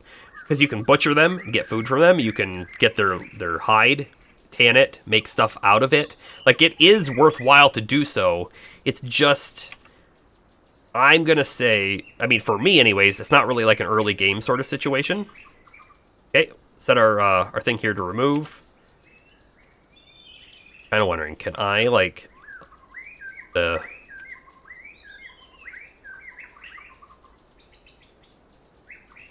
move the stairway. Done. I think. We'll see. We'll see what happens. I don't want that stairway there. It's weird. It's weird. We have a lot more logs down that way, so let's actually expand this stockpile just a little bit. We'll repaint it. I'll tell you, this repainting thing, it didn't used to, like, exist in that manner. At least I don't remember it existing like that, and this works really well. I'm a big fan of that. Yeah, yeah, let's take a peek at that. Let's zoom way out. Let's take a peek. If we zoom all the way up, right, we are definitely in the middle of two peaks. We could set some things up. Now, that being said, even if we set walls up right here, they could still climb up and around. So we do have to think of that. It'll certainly be easier to fortify, like, our little entryway right here. And you can see, this is where we've dug in. So this is our entry hallway.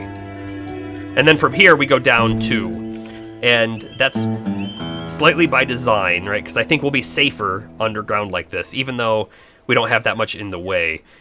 We'll put doors right here. I think we'll put some doors up here as well. And really, if we wanted to be really safe, we could have made our stuff like way over here and had like a maze of traps and stuff. But again, this is our second fort. We're not that advanced just yet. Okay, sorry, zoom in. We need to designate zones. Actually, before we even start doing that, let's make some doors. Door to door, rock door.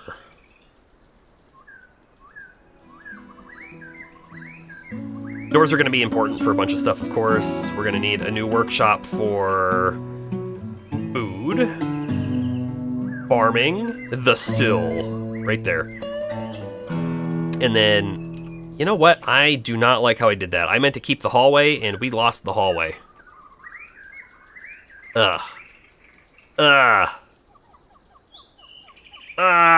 going to drive me nuts.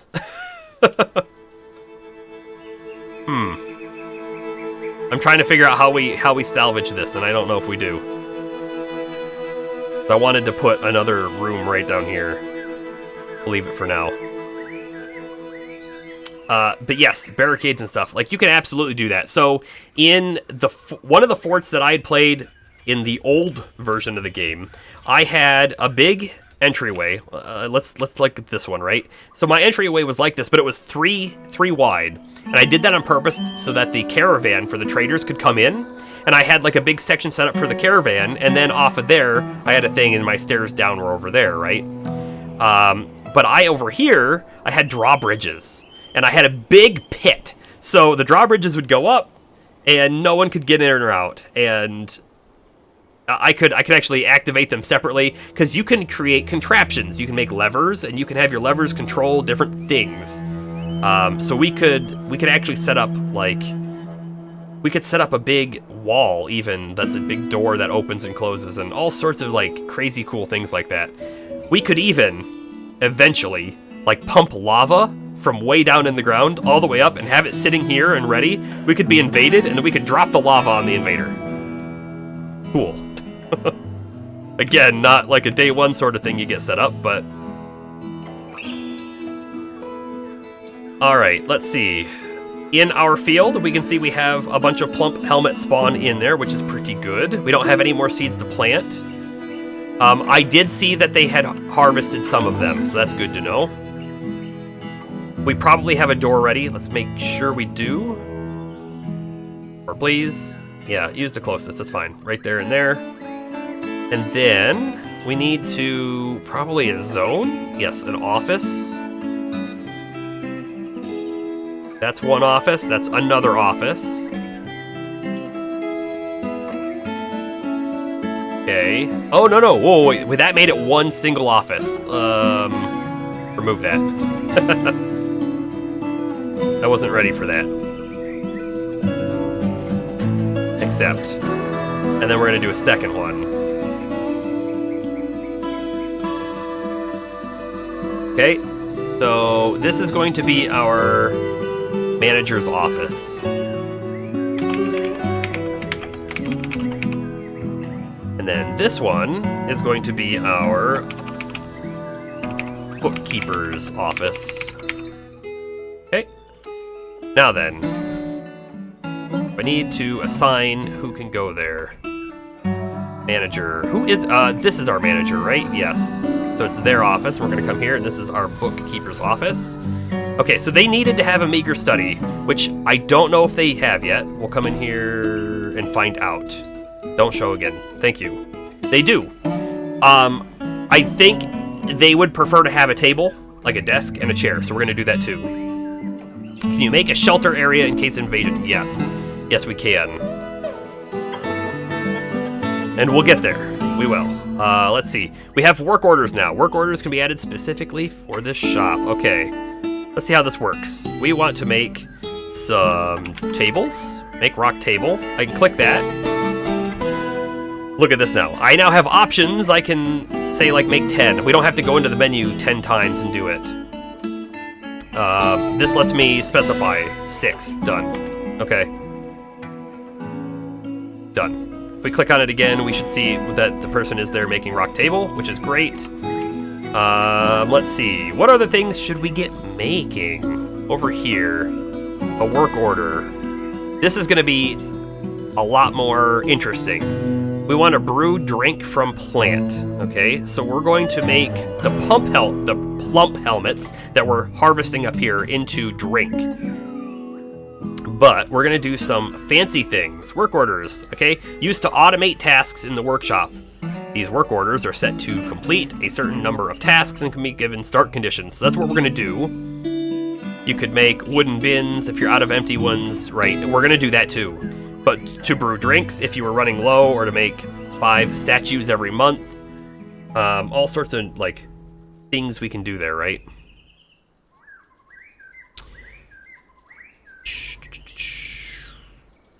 Done. Okay. So, this is a one-time order, but we don't want it to be a one-time order. Suggested conditions! The old game did not have this at all. So, let's take a peek at this. If the amount of available drinks is less than 10... Yep. Amount of drinks available is less than 10, then we're going to craft some. Nope, we want to keep it less than 10. How do I say how many to craft?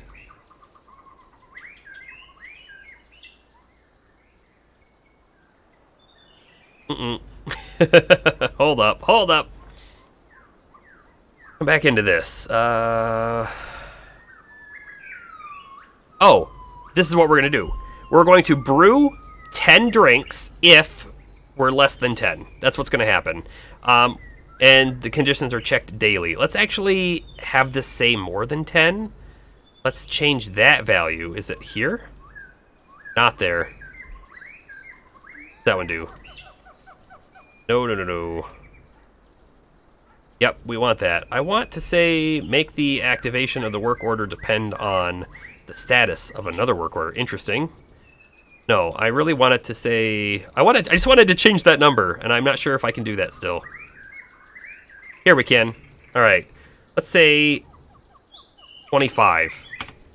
If we're below 10 drinks, we're going to brew 25 more up, and then they'll be ready to go. And that way, we shouldn't run out of drink. As long as we're still farming, we should be good. That's why having the manager was a super important job to get. Go ahead and... getting the tables going. I'm going to also want to make a few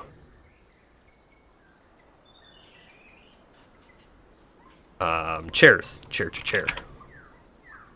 Seat? Can we not make the rock chairs right now? We could make some thrones, but I don't think we want the thrones. Take a peek in this menu, the craft Dwarf.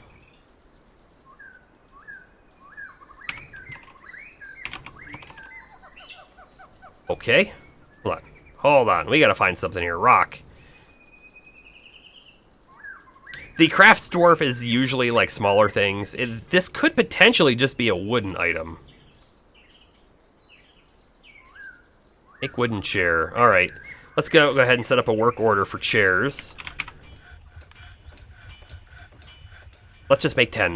We'll probably have this automated too. So, like, one of the best things to do for automation, and actually we're going to do this one right now. We want crates available. Box? Hold up. Where is it at? Bin. We want bins and barrels both. So the bins and barrels, they're the items that let you stack extra items. So our stockpile right now is 1 item per tile, right? But we could have a bin on 1 tile holding 10 things, right? So we could store a lot more wood that way, a lot more stone that way, and other things. It's basically everything can do that. If less than 10...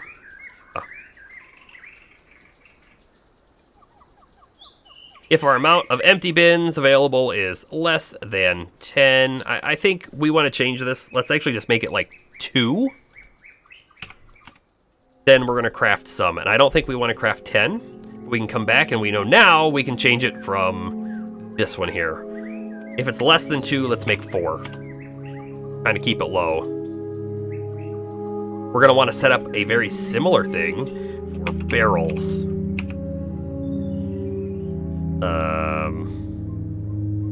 Carpenter barrel.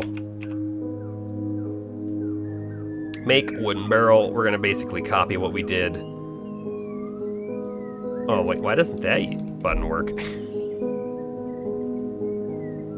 That too. Oh, any shop. Hold up. I may have screwed that one up a little bit. Right back into the work order menu. Let's just kill this whole thing there. I'm going to start it from the carpenter workshop.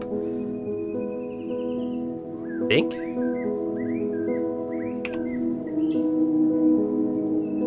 Yep, and we want it to be basically the same thing. If our empty barrels are less than 2, then we're going to craft 4. Barrels are used for storing drinks and whatnot, so that's what they're going to be for. And how about another work order specifically for the wheelbarrow? Wheelbarrows are pretty great. Let's just check if we have... this one's going to be a lot simpler if the empty wheelbarrows...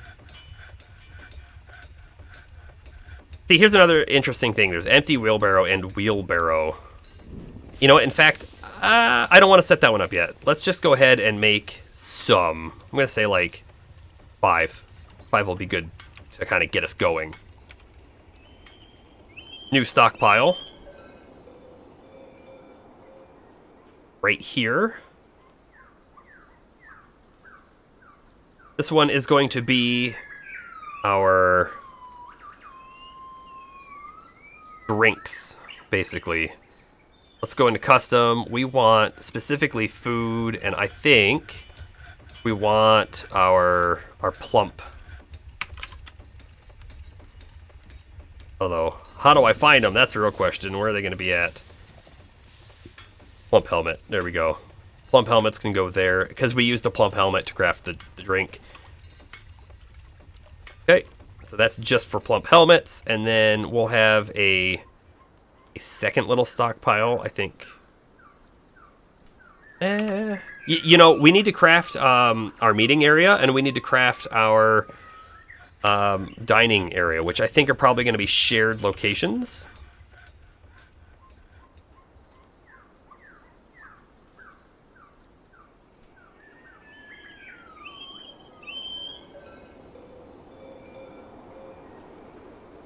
Get some more mining going down here. This is where things are going to go. This right here is going to be like our big meeting zone. And you know what? Okay, this is perfect. I think we can salvage what I've done over here. We're going to open this up just a little bit more. I think we'll keep that wall there. We'll make another little section here. And then this is somehow going to connect into here. Maybe like that.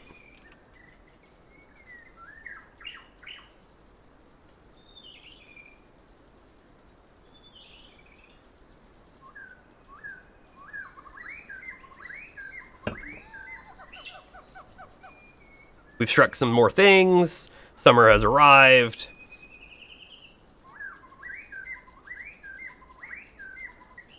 Nothing to catch in the central swamps. That's probably our fisher dwarf upset about that. Bookkeeper cancels update stockpile records. Needs office. Do they not have the office anymore? Alright. We'll have to pay attention to this. Bookkeeper cancels update. Needs office. Times 46. Alright, so we're getting their offices going. We need to build some things. Let's see. Furniture. Table. You know, and I would like to select the material, so let's put the table there. We only have these tables. Okay, I was wondering if we were going to have, like, high-quality tables or anything, but it doesn't seem like it. Wait, is that the only table we had? We only had one table? I thought we had a dude making tables.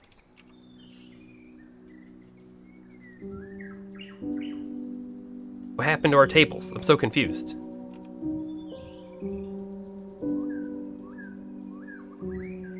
Okay, okay.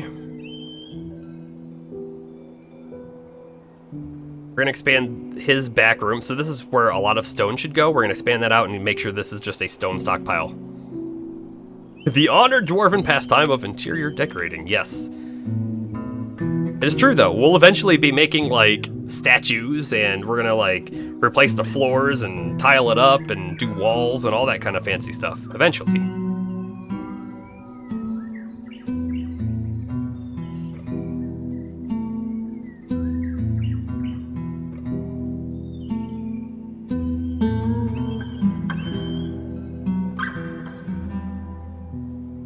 We got some migrants in. That's good. Wooden bins is completed. Some more... another dude's become a carpenter, which is great.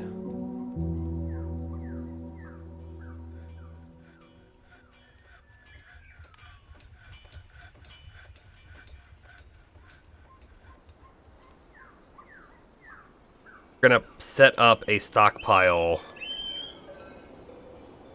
right there, and right there. Okay, so I think that's the same stockpile. I don't know if that was possible in the old game either, having a stockpile that was, like, not connected to each other. This one's very specifically going to be a custom drink. Any kind of drink can go there. Drink from plant can go there. That's what we want. I'm kind of feeling like we leave this as the plump. Actually, I don't know what it's called. Well, let's just say any kind of plant drink can go there.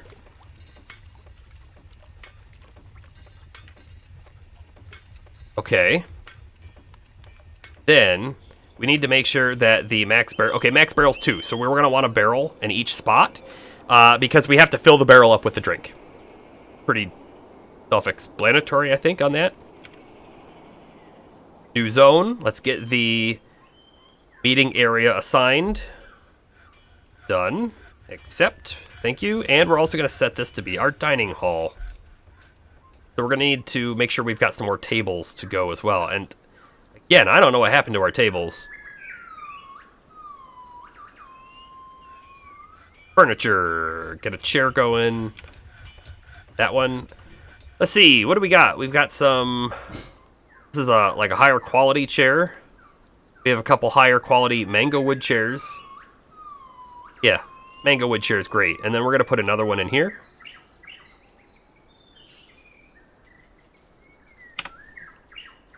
Look for table. Table. We have mudstone tables available. So we tried to place a microcline and we didn't have any available. That's what the deal was. Mudstone table, please. So we're getting their offices set up. So hopefully...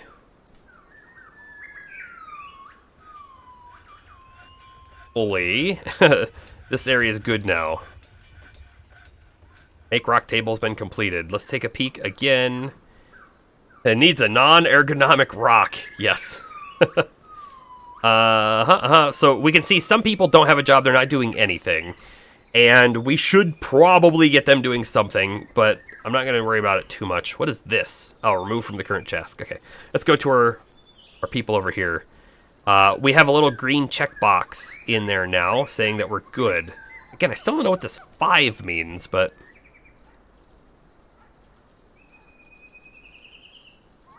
oh, we are set to highest precision. Stock amount display, all counts are accurate. Your bookkeeper has done enough work to attain medium precision. The stockpile records are 35% updated towards the next precision level. Okay, I got it. So, this isn't something... Oh, medium precision, lowest precision. Okay, we want to set it to highest. I want this person to be focused on making sure we know what we have. So that's what we're going to do.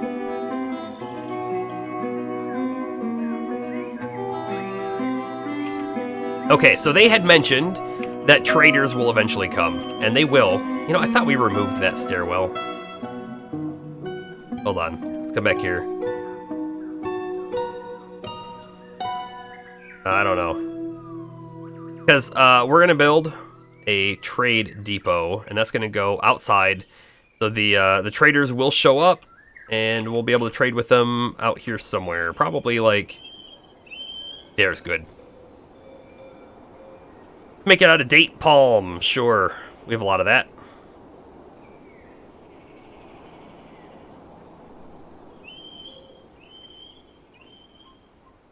So, I think at the end of fall, or in the middle of fall, right before winter happens, the traders are going to show up. Now, we don't really have anything to sell them, so we won't have any money to buy things, and we're going to want money to buy things. So... we got to get a crafts dwarf sort of making some stuff. Let's go into the work order. And take a look at something in here.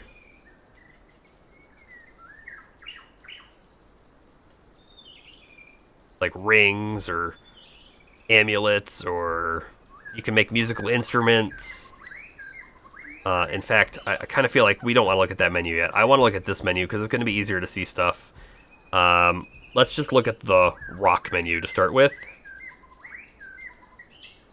How about rock amulet? Or even rock crafts?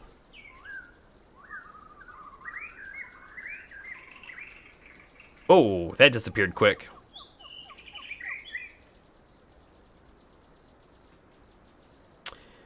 We don't have any non-economic hard rock. Okay. We make a rock amulet? No. You know, I feel like I remember the task staying there and, like, it's showing you that you can't make it because you don't have the right thing, but it stayed there, so it was, like, queued up, if that makes sense.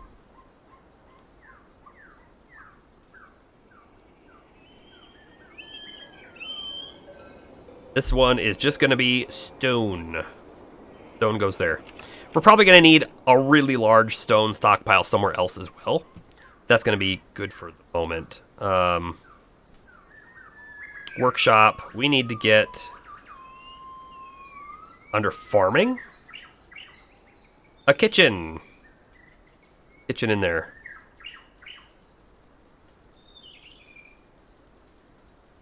Non-economic, not ergonomic. Okay, so from here, we can prepare easy meals, fine meals, and that kind of stuff as well. I don't know exactly what they're going to... They're going to use whatever they have available.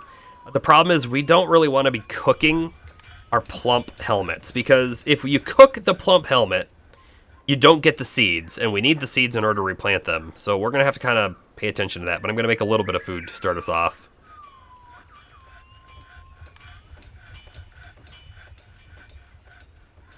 Some tables coming in here.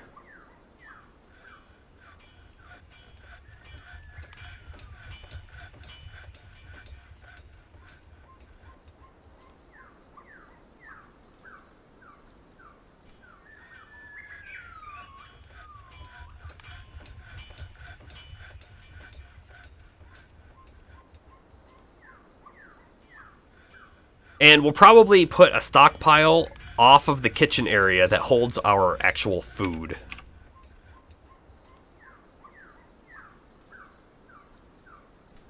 Huh. You know what I just realized? I put this stockpile here, but I didn't mean to put it there. I meant to put it over here.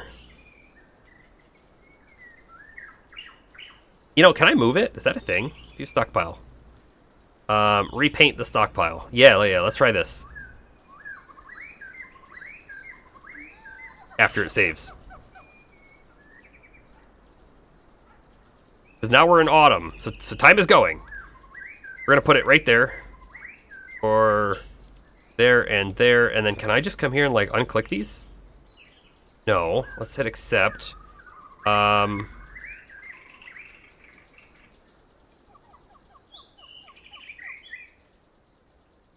Oh, down here in the bottom. Remove the stockpile being painted.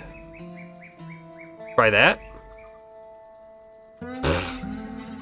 That's not what I wanted at all. Okay, new stockpile here and here. Except, we'll easily just do this again. This is for food, drink from plants, all done. With 2 barrels. Okay, great.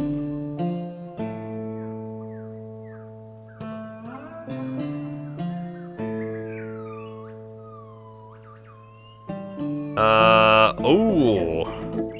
They went to brew a drink from plant, but they need unrotten fermentable plants. So does that just mean we're out of plant, or does that mean we have rotten plants? I don't know. Our person has become the bookkeeper, probably because their room is set. And autumn has arrived. What's this kind of looking like over here? We have a bunch of plump helmets in there. That's good, that's good. Okay. Plump. Let's see what we got in the plump helmets. Do I have caps lock on? Is that a thing? I do not. It's just caps lock anyways. Okay. We have a bunch of plump helmets. They should be able to brew drink off of them. They really should.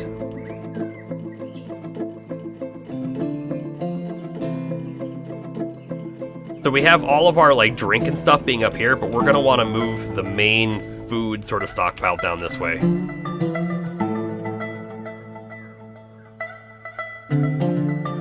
Get a doorway into it, and then we'll set it up like here-ish. No. Hold on. Cancel that. I want to make this go in there like that. Okay. Now we can set it up this way. Hold on, I'm gonna pause it real quick because I'm realizing I want to do there, and I want to cancel. Nope, that doesn't cancel. What does that do? Can I just click on it again? I want to remove that. Cancel order. There's got to be a cancel order button somewhere. There we go. That done. Perfect. Maybe we can use that eraser outside on the stair. Is that a thing? No, it's just removing orders. Okay. I have no idea what to do with that staircase. It's gonna sit there and we're not gonna worry about it.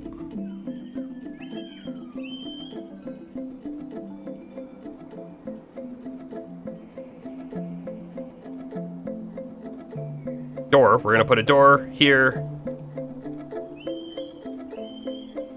It's a mudstone door. That's gonna be super protective.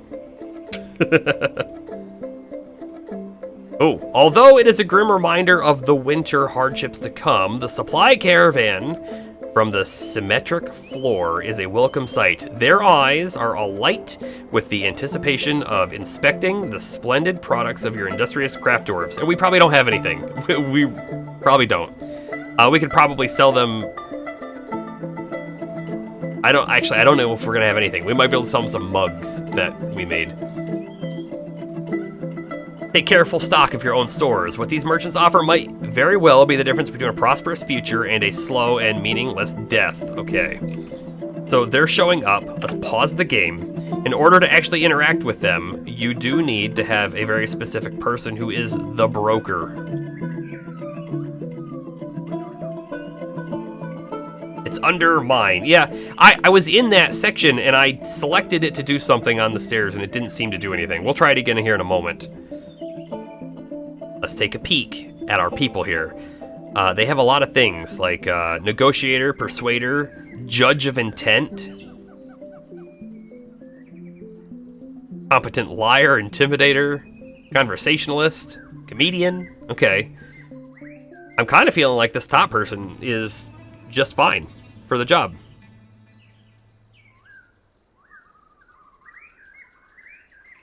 I'm trying to see if anything says like expert, but I don't see that. I see like proficient persuader and skilled negotiator. Those are like the top things there. Okay, so now we also have a broker. So that's the person who deals with the traders. Okay, so here's our staircase right here. We are paused at the moment, but I'm gonna remove this. We've removed that. No staircase below. So if I come into mine and I designate constructed walls, floors, and other constructed tiles to be removed by miners, this also designates all stairwells and ramps. Okay, so if I click this, and I click there, and I go up one, and I click here, nothing happened on the top one, but it did on the bottom one. And if I hit play, it still doesn't show on the top. So I'm not really sure what's happening there. So it's been like that, and it just hasn't done anything. The broker does not need an office. Let me see. Hotkey N. Whoa. Hold up. Hotkey N. There we go. Here we can see that they don't have one. You know, they might take one if we made it, but they don't need it either. In fact, like, being a broker is almost like a secondary job that they only do when these people show up. Diplomacy! And actually, here they are, so we'll see them in a second. Let's click this diplomacy tab. The expedition leader, Thob Gibbeteb, meets with the outpost liaison, Aerith Degululazest. I am your liaison from the mountain homes. Let's discuss your situation. Okay. The world is the same as ever. Okay. Make requests for next year's caravan. They'll charge more for these items. Right. So we can tell them very specifically, like, hey, bring us. We want armor, right? Let's say that one, because we don't think we're going to be able to make armor between now and then. They will bring it. However, when they get here, we still have to be able to pay for it.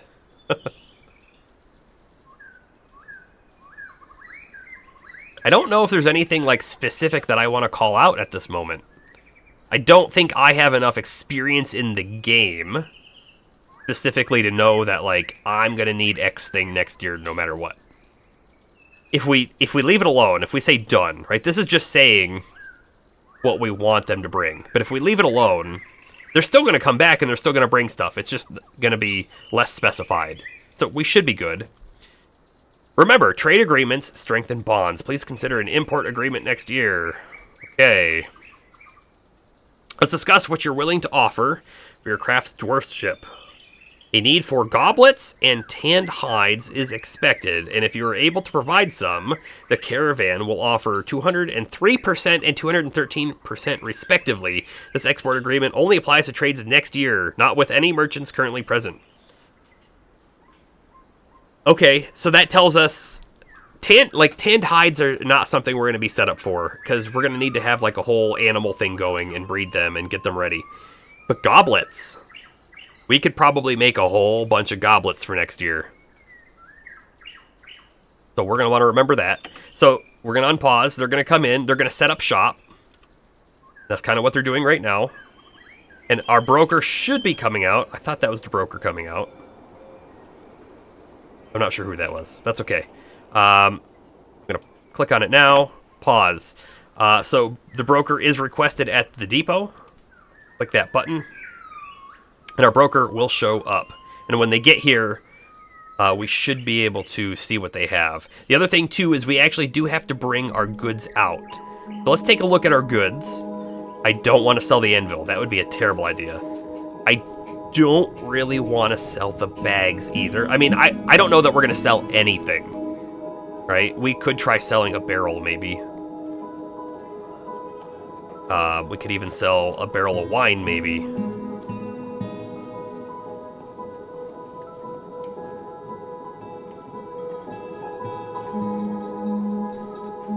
Okay, let's look at our beds. And the other thing too is just because we bring it up and we want to sell it, they might not want to buy it. They might say, it's too heavy for us to travel, or they might say we're just not interested in that item. Like, it's very much a possibility.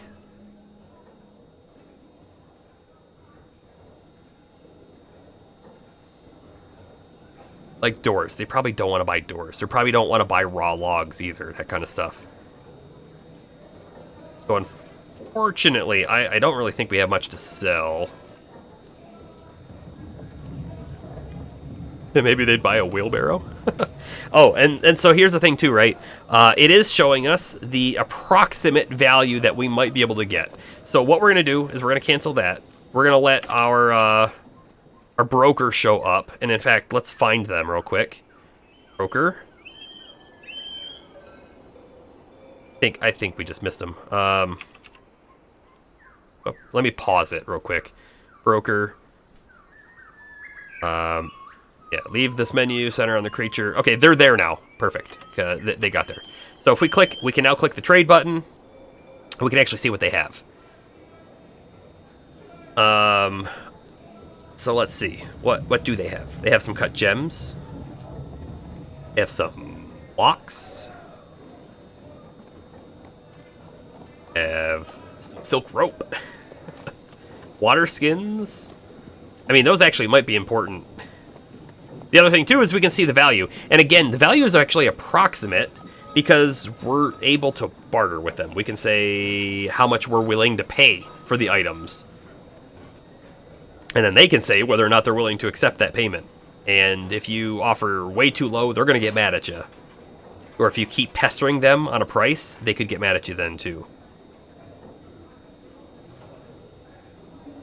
This is interesting, right? This is just a cage, but this cage actually has a dog in it, and it is a male dog, right? And I do believe we had some female dogs, so we could potentially try to buy this dog and then breed them, right? It's an option.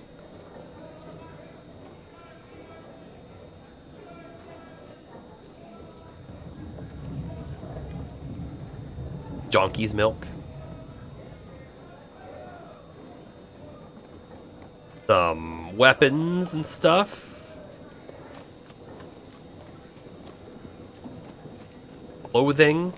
Clothing is something we're probably going to be a little ways off from actually making.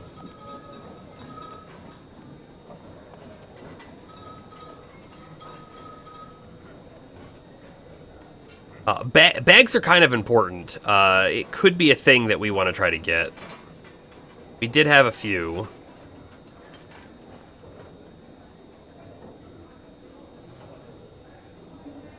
I kind of wish there was a, like, page down button. In fact, I'm going to hit page down and see what it does.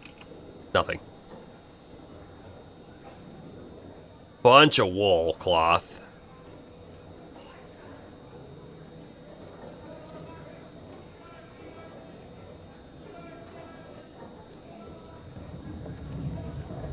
And, right, the way that this actually works is we don't have money. We don't sell things and make money. It's literally bartering, right? So we always need to have items to trade for their items. And so we will work on getting some things, and especially those goblets, because they're going to be worth extra.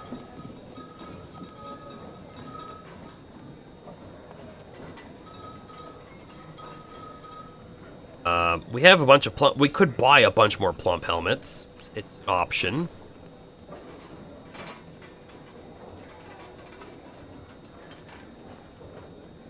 You know, if I click on this, will it, like, minimize? I'm just curious. It does.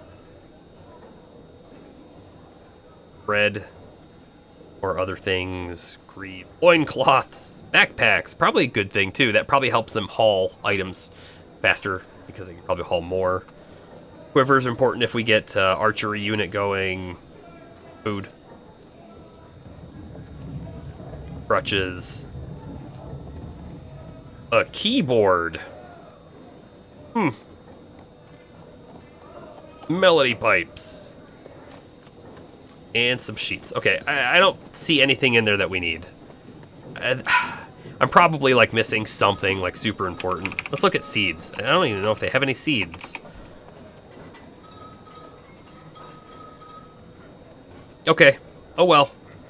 I think we close out of that. We hit play, and then I'm gonna come back here and say we don't need the broker anymore. No trader needed.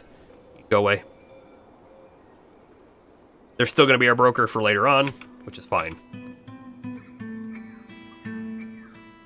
Oh, you know what I should be able to do now? I should be able to come here and set up location 2.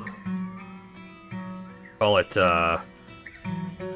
main hub. I don't know, something like that for now.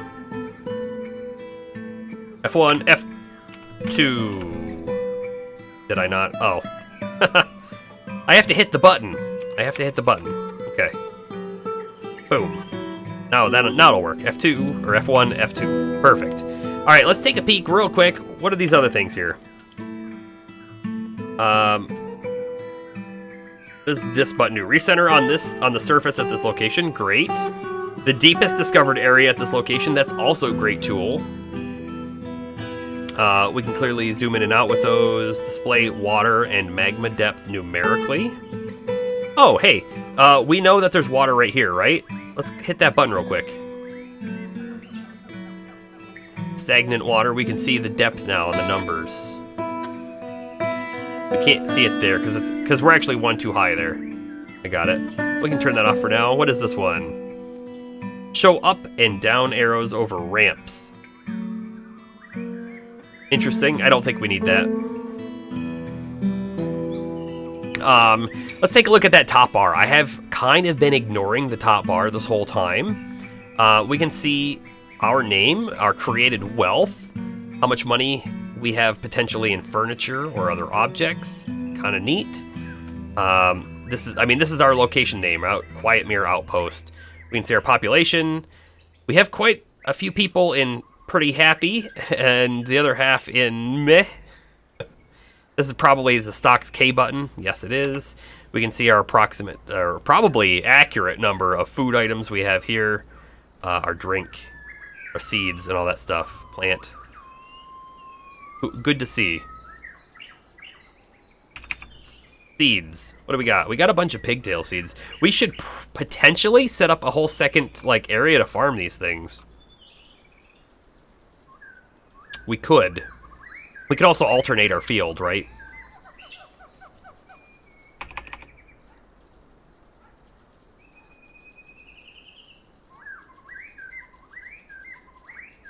We have a lot of fish.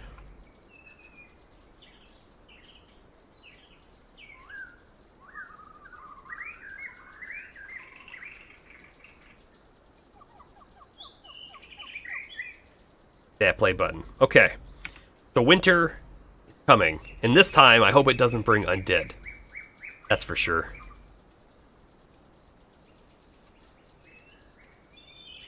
We have this section opened up now. We need to set our new stockpiles that I want to get in here. I'd like the top to be drinks, and I'd like the bottom to be food.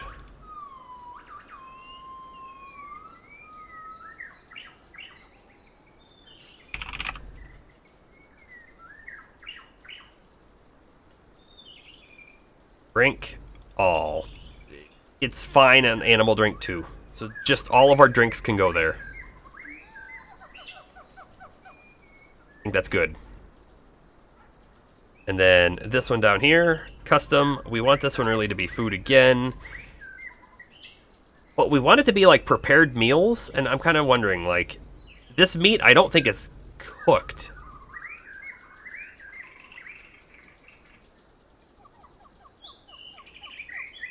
So many different kinds of meat. I don't think that's actually cooked. I don't think we want to put that in there. Probably just our prepared meals can go in there. Although we might have... Oh, look. Unprepared fish or just fish? I'm not sure if that means it's been processed or not. So we're going to ignore that for a moment, too.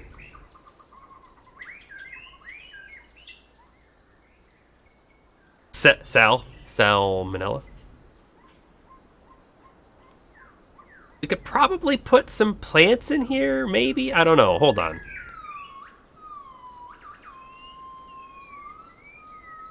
No, you know what? Let's leave that alone. We're just going to put prepared meals in there, and we're going to have to figure that out. I don't think we're going to have very many prepared meals to put in there.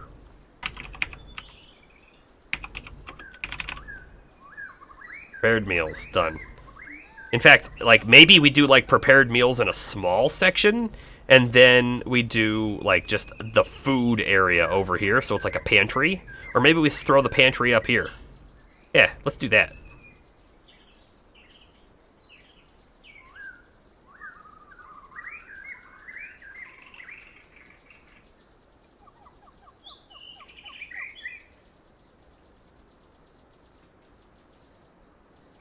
The next thing that we inevitably need to do is dig down again. So I'm going to come off this way, like there, and this is where we're going to build our next set of stairs going down.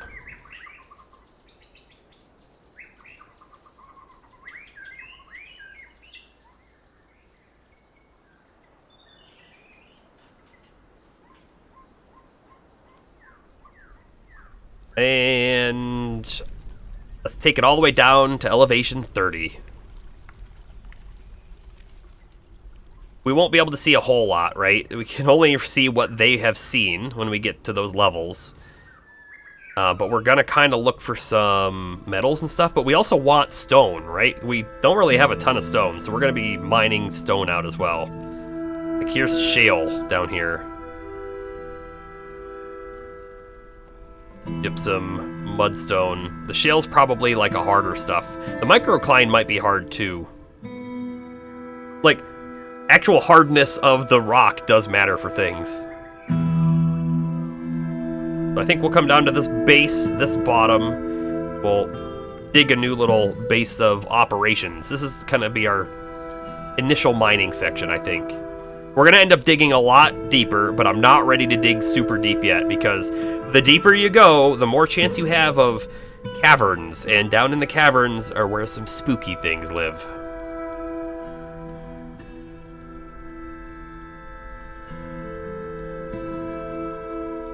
Let's dig out a bit.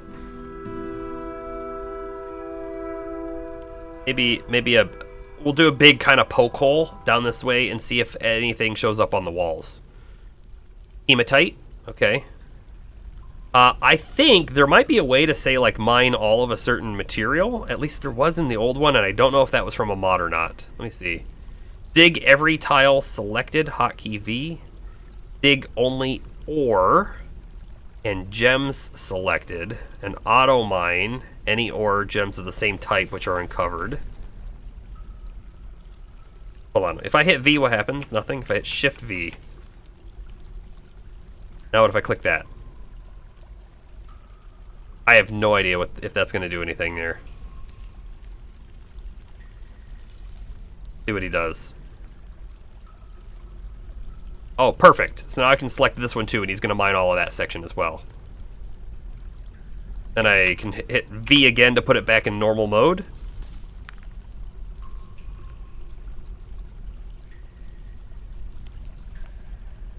Oh, we can even select like a priority list for when we set things to dig, which is kind of neat. Blueprint mode, no idea what that is. We'll find that out at some point too.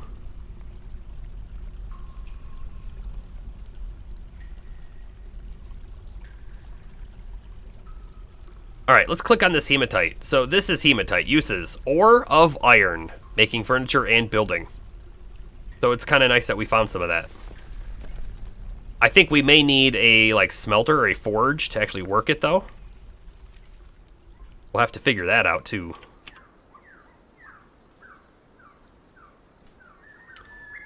New stockpile right there, which is great. Except we're gonna say this is the food stockpile. Any kind of food can go in there.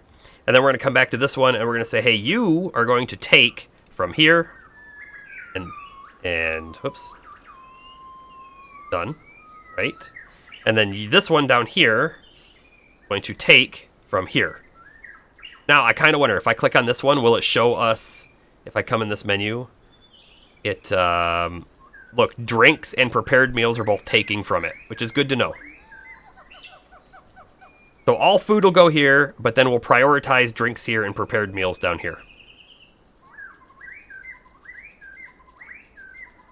And we now know we need more tables, we need more chairs. Get that going. Table. Make 10. I don't think we had chair in here, right? It's like throne. I don't want to make thrones. Let's come in here.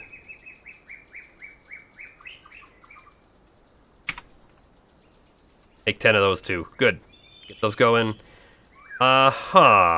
We know that it was goblets, right? Wasn't it goblets that they wanted? No, I don't remember. That's a bad thing.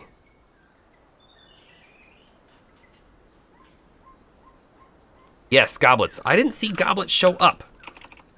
I believe it's in there, but I don't know. Maybe the mugs actually count as goblets. Let's take a quick peek. If I open this up and I look for a mug, click on one. Expect it. This is a mudstone mug. That might count for goblets. I'm really not sure. Maybe goblets are only made out of metal. That could be the case too, and if that's the case, that's actually not great for us.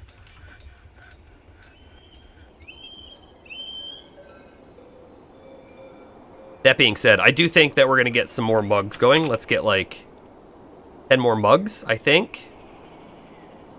I kind of wonder, like, do we want to make sure the mugs are like down here somehow? I don't know how that works. We'll have to figure that out. But in the meantime, build some more tables. I don't care what they use. They can use anything. We're just going to make a big row of them.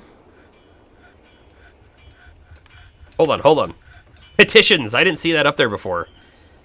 A priest for the Ruthless Denomination. The Ruthless Denomination has many worshippers in Quietmirror, our place, and now requires a temple and a priest. The location must be built and furnished with the new position appointed by you. Do you approve the request? Here we are. Bringing religion in. Approve. Okay. Let's take another peek at the stuff over here. We got a masterpiece wood barrel. How about that? So we actually could potentially sell that for something. Some things have been completed. The outpost a liaison arrived. We saw that before. They left. Stray dog gave birth to puppies. We've struck bauxite. You know, I think bauxite is an iron sort of mineral as well. And we're now actually up to population 18. Our current dormitory does not have enough beds. We got to get some more beds going. Make a bed. I don't even think 10's enough. Let's say, like, make 40 beds, and I bet you we're not going to have enough wood for all of that. We have a bunch out here still, but we can come down here and tell them to chop some more trees. So I think that's what we're going to do. Chop these trees. Right there. And I think we're going to say chop that one too, and maybe these two. Okay. Feel like that's good. And now that also tells me that I think I want to make a bigger like wood stockpile down here somewhere. Kind of like how we have a stone one set up here. Having like a dedicated wood one would also be nice. That's like actually underground, especially if like we needed to barricade ourselves in and not go outside. We might do that up in this area. In fact, let's actually just get that started right now. Yeah, something like that's probably good. That'll be for our wood. And we need to make a spot for our chapel. Kind of feeling like we'll put it right here. I don't have any idea how big they're gonna want it, but let's do that size.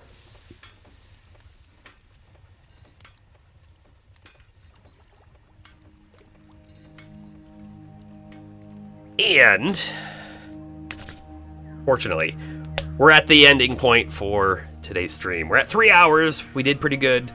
This Fortress number 2, and Fortress number 2 is going way better than Fortress number 1 did, that's for sure. And I do think that it probably has something to do with the fact that we didn't play again on the 500-year map. Back on the 100-year map, less things have developed. There's less people who are ready to just go invade. I think is really the thing here.